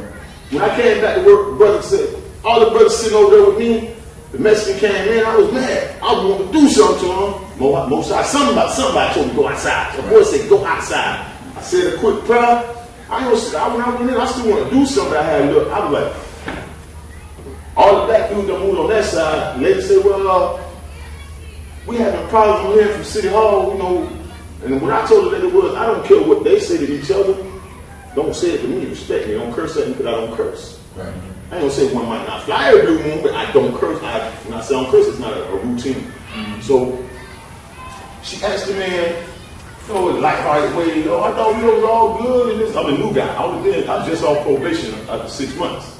So the black guy, this crew right here, you take the whole wingspan over the black man. This crew right here, we all good. Right. And I'm going through stuff like that. They like Uncle Tom's, Happened at Walmart. I was in this town 2 months. Lady came this close to hit. I didn't say one word to the lady. She got a 200-pound in the seat. I'm like, big man, talk to you later. Make a long story short, she called me A to Z, racist name, a lesbian, a black lesbian with a pistol on her. She didn't know that was a sister on the other side. And she going, it's like big stuff. Not just somebody want to maybe poke a hole in the tire. It's big things.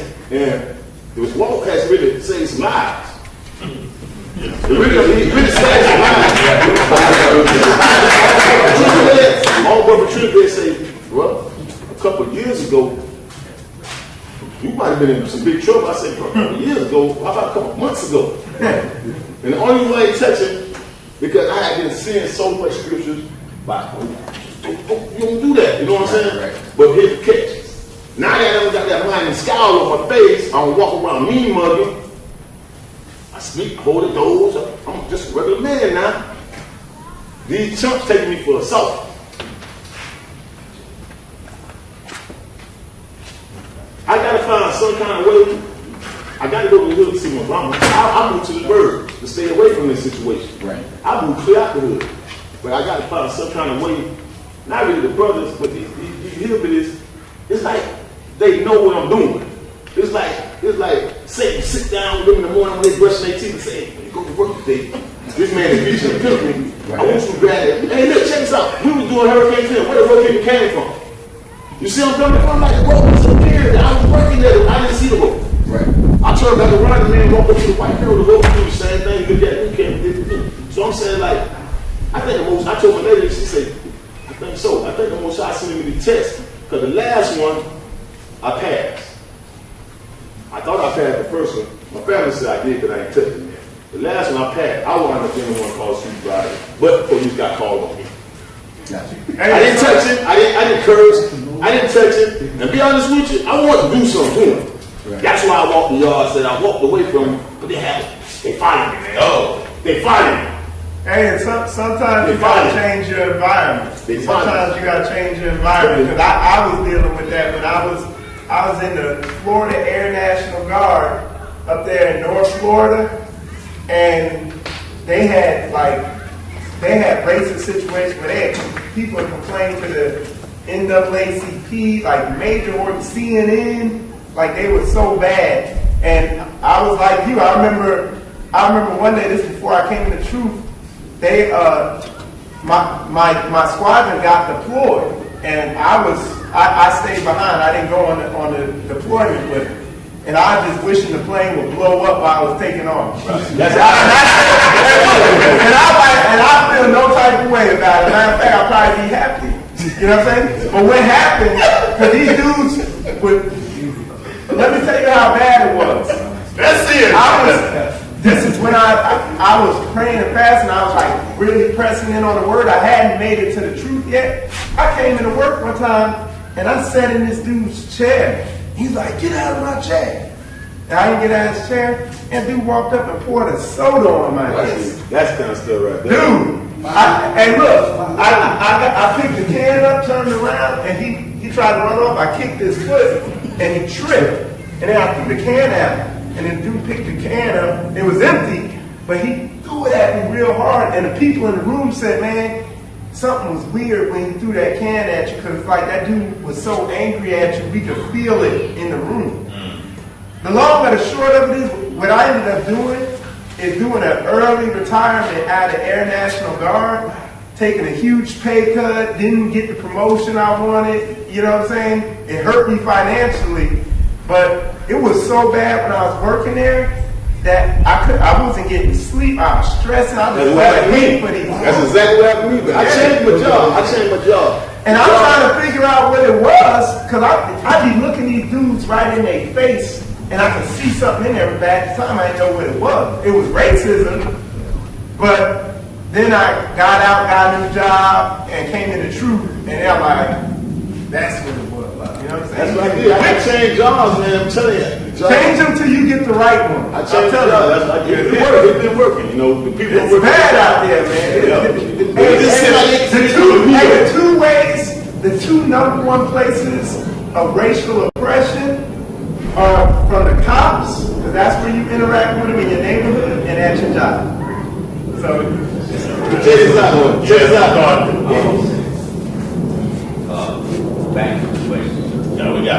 10 minutes. I'm listening to the brother, and this guy here got post-traumatic stress syndrome. We've had issues. We've all had issues in our current condition. We all have post-traumatic, current traumatic, and some future traumatic. It's coming. It's all we in bondage right here. That's right. So if we could take everything that we done took off of our enemies and still finding a way to trust Henry, Billy Bob, and Jim Bob, then surely if we are chosen of the Most High and we trust the Most High, we all do. We're here. This brother say trust him come through the storm, right? All right. Then if we can take all of this for 400 plus years and still find a way to have resolve in our heart with our enemies in bondage, then why can't we look at each other who all profess to be here as representatives of the Most High? We all trying to strive towards the right thing. Right. So we have to find it in our hearts first, to where we can trust the man that said, no, Candyland gonna be here forever. You can't kill Candyland. And you need to trust the Most High to put it in your heart. Yeah, we can kill Candyland. And it's gonna start right here. We gotta learn to trust each other. It's just that simple. So we all we got. What we got. All these people will find that out during the next election, probably. But we all we got. We all we got. Am I my brother's keeper? Let me say that real quick. The big payback that Morris did touches on, and I provided temporary lodging for the Incredible Hulk. So I feel it. You looked at me, I was, my own brother, sister. My sister didn't. She felt that I hated her because I had such a rage. And my mom helped me to understand there would be consequences to my actions. Spent 20 years in the Navy, dealt with racism. And the thing is, you have a much easier time fulfilling God's purpose and accomplishing your dreams outside of incarceration. So that's what helps me kind of come down. I like it. I know it's limited, but I like to be able to go where I want to go, when I want to go. So that helps in understanding that the tests, yes, they're going to come. And if you look at something you like to do and somebody gives you an opportunity to do it, you're displaying your mastery of whatever it is. And that's what we have to do with our emotions. We have to educate them and understand it's not an emergency. Because in the Navy said, you got to go to anger management. They pulled me out my last deployment because they said I wanted to kill everybody. So they one man short and sent me back and recommended that I go to mental health. So I went. So as to the point he said, we're all dealing with something. And that's why we need one another to remind each other, we made it yesterday, we can make it today. And it may be that call to the person that you can be vulnerable with and cry, because I go around and I think about what Josh said. Our shouts would cause women to miscarry. It would cause foundations to crumble. So I don't fully express myself because the only way I've ever done it is in rage. So I don't shout to the Most High because I'm thinking people gonna be scared. I don't cry because I'm gonna go to anger after I cry. And so you have to find somebody you can be vulnerable with and say, look, man, this is where I am. And the two of you can pray over the phone. The Spirit is talking to you. The Lord is talking to you. The only person I got is my wife, but a ton of men. You got all of I'm going to give you my number. I'm right up the road. They don't want to hear nothing, man. They don't want to hear. They're not going to care. Listen to the big payback. They're not. They can't come. They don't want to comprehend. So we need each other. We're each other's lifeline. Yes, Yah is supreme. He created community. So it behooves us to reach out and to connect, because we can empathize with where you are because we go through it. When I'm around these people and I talk to them, I'll be right back. All right. They have no idea what it's like to really bootstrap business, because if I put on the suit and they put on the suit and go before investors, the first thing investors gonna see is I'm black. Yeah. They're not gonna see I'm educated. They don't care what system I'm educated through, I'm still black. So I'm criminal, I'm lazy. Yeah. The big payback will help you just bring it down and say, okay, all right, this is not gonna change and they don't care. So let me reach out to somebody that I can connect with that will and pray for them. And I need my love, I'm up the road. It was like, man, that was me. I do this, I do that, I do that. You know what I mean? Get like nobody else. Yeah, but the thing is, everybody test ain't your test. Yeah. Well, what I might allow and what I might not allow, and looking at I'm past my test might be different because of your background or whatever the Most High be feeling. Even Most High might have to have you go through something extreme so he can let you see that ain't in you no more. You know what I'm saying? Not saying that you make a practice of stuff, but that's why you got to set boundaries. You know what I'm saying? And sometimes, and what we got to stop doing though, and hear me on this, they've been labeling us all our life. Right? You got to quit labeling yourself as post-traumatic stress syndrome. I said that once, y'all. I understand what you're saying, but words are power. Powerful.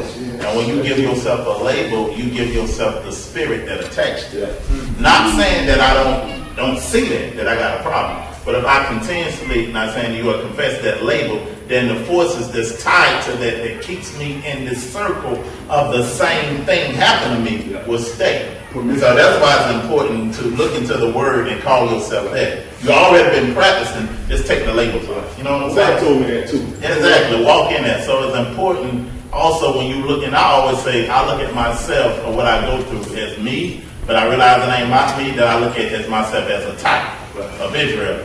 What you just said is what Israel been facing as a nation. Right. When you identify as Israel with your wife. And what we've been trying to do. You know what I'm saying? So it's important to gain this brotherhood, take that off. I was putting down everything we said that we got, what we're going to be doing moving forward. Y'all brothers, write this down, put this in your head. This is every idea that everybody gave about overcoming this bullet lynch thing. And we have it on video. We got it on video. You can go back and look at it too. First thing we said to overcome is look for opportunities not to compete, but an opportunity to collaborate with a brother. Always now, I'm looking for how can I collaborate? How can we jail together rather than looking for that brother to compete? The next thing that one of our brothers was talking about, that one way out, just like he was saying. He said it earlier, self-sufficiency. Most High told Moses, what's in your hand? He said a rod. So a lot of times you got to look at your gift and ask the Most High, bless my hands, why I ain't dependent on that. That's what I'm at right now. You know what I'm saying? Show me what I'm skilled at so I can perfect it. All right, next thing. The brother said we got to get a walk in the codified law, and also in our community when we have little things that ain't necessarily in the law, that we come together and begin to, walk out things of that nature to implement that. Next thing was change the initiation of your reactions, what Amir was talking about. I'm going to change my first thought and do the opposite of that. So my initiation with you is going to be totally different. It's going to be peace, going to be love, going to be harmony. That's the first thing I'm trying to do. Next thing the brother talked about was development of character on purpose. Everybody know they got some craziness in them. You'll be a fool to think you ain't crazy. You got character flaws. A lot of times we blame stuff on everybody else, but we got character flaws. I'm going to work on my character on purpose. Next thing we said, change oppressor's perception in our own eyes. I'm going to take my oppressor perception off and get what the Most High said I'm supposed to look at my brother. I love my brother even as myself. Change, and I'm not looking at you through the eyes of my oppressor. All right? Another thing Josh talked about was the next thing was transparency. We got to be transparent with each other. I don't care. If y'all know it's me, I don't care nothing about no image. I tell you, listen to me, I tell you what I've been through, I tell you what I struggle with. I ain't got no image to keep. I don't care. I don't care. Don't get me wrong. I'm going to say something. I don't care enough about what people think of me to be creating an image to protect.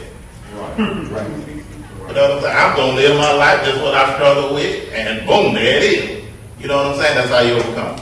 And the last thing I said, somebody said, was find a point of your anger. Find that point or where your anger is deriving from. Because once you find that point, it'll bring you to brokenness in the Most High. So we can start implementing those things, man. We can start instant change among us. Right. Keep this before your eyes. Sometimes it's good to write these things down, put it on your mirror. You'll see it every day. I hope you're going to brush your teeth and wash your face every day. Before you do it, you'll look up and see these things I'm working on. And I don't take nothing but a group of brothers to start it, and before you know it, it'll get contagious. That's all I have. Josh, I just want to tell you, sometimes this is the way I have to deal with things myself. I don't know if it helps you, the way I look at things. But, when I got an issue, but you already one of the people that you be real with yourself. I know, like, you just point yourself out like that amongst your brothers, so I know you understand, like, what you're dealing with. Who ought to play ball? You go on a dude, right? He a top of the key. He a point guard. He always go right. What you gonna do? Force him left. Force him left. You gonna force him towards the weak side because you gonna size them up, right? So look at these people. You know you in the land of your enemies. You know the people. You already identify people as being your enemies. So they know Hasatan is using them at a point where they know you're weakest at. So every time you walk in there, you got to look at it like they're gonna hit me at this point. Their whole agenda is to get me at this point. So if you identify them as every time you walk in, they're going to do that, then you can prepare yourself for it. But if you don't prepare yourself before, you're going to catch you off guard. When they catch you off guard, that's when you can go to a night. I know everybody has been there. Somebody say something, and they say it to you the wrong way. You're like, you're trying to son me. You can't get it out of your head. 2 or 3 days, you're like, man, I'm about to see this dude. I'm going to like Steve out, so he's trying to son me. You know what I'm saying? It's going to come to you. But if you go into the situation knowing they're going to do this, this is what they're trying to do, right? And then apply what I was, witnessing with Carlton was saying. Have somebody in your team that be like, man, when I'm gonna blow off steam. There's plenty of brothers in here. We got you. Somebody be like, hey man, hit me up, blow off that steam that you got. Just because sometimes that's the other element to going off. You done bottle it up so much you done turn into a teapot, and then when you blow, you just blow. You know what I'm saying? That's every dude, every male, especially brews. Good Lord, we all got that in the time. So that's just witnessing what Carlton say. You gotta have somebody that's just like on your team that you just like, hey man, I'm gonna hit dude up and I'm just gonna blow it off. But when you go in there, when you see these people, don't let them catch you. That's part of it. That's part of it. You know that they're doing it, but you can't let that thing sneak up on you. You can't let it be like, oh man, I can't believe they're doing this again. You're like, they're gonna do this again.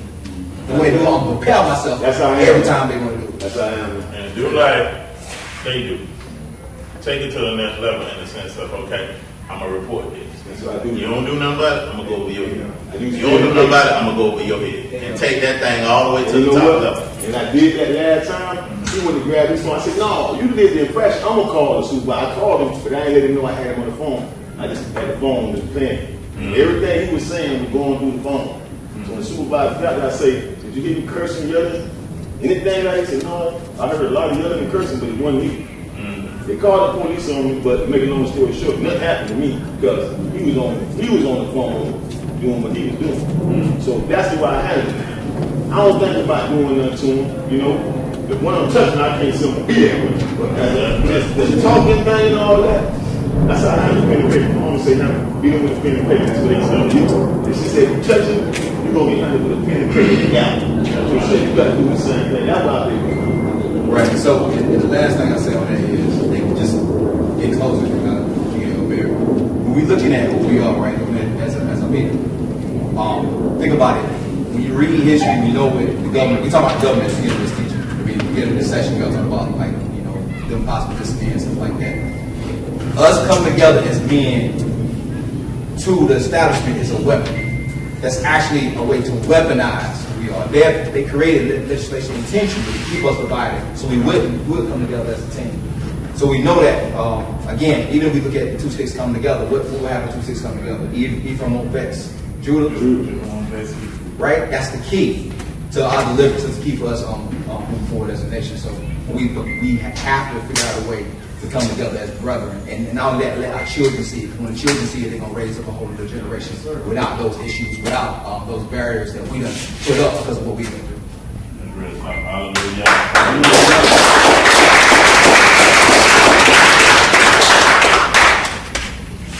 I don't have anything to say. I just want to close it out with a quick prayer. Good with y'all? Yep. All right.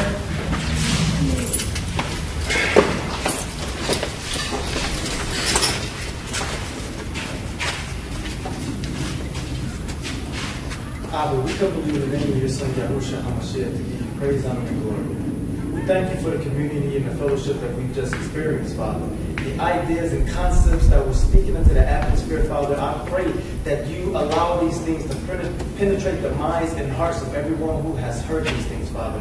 I pray that we come together as a family, as a community, to where when we say Ak and Akim, that these are not just cliches, Father, but these are things that we actually take to heart, that we actually mean, Father. That we break down the veil and break down the walls that have been erected by our oppressors, Father, so that we may reach out and touch each other and be vulnerable with each other and spread the type of love that you have commanded us to do so, Father.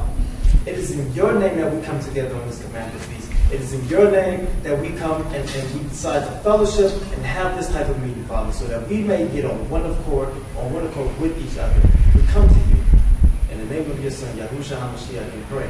Hallelujah. Hallelujah. Hallelujah. Give your brother some. Another hug, please. You don't mind.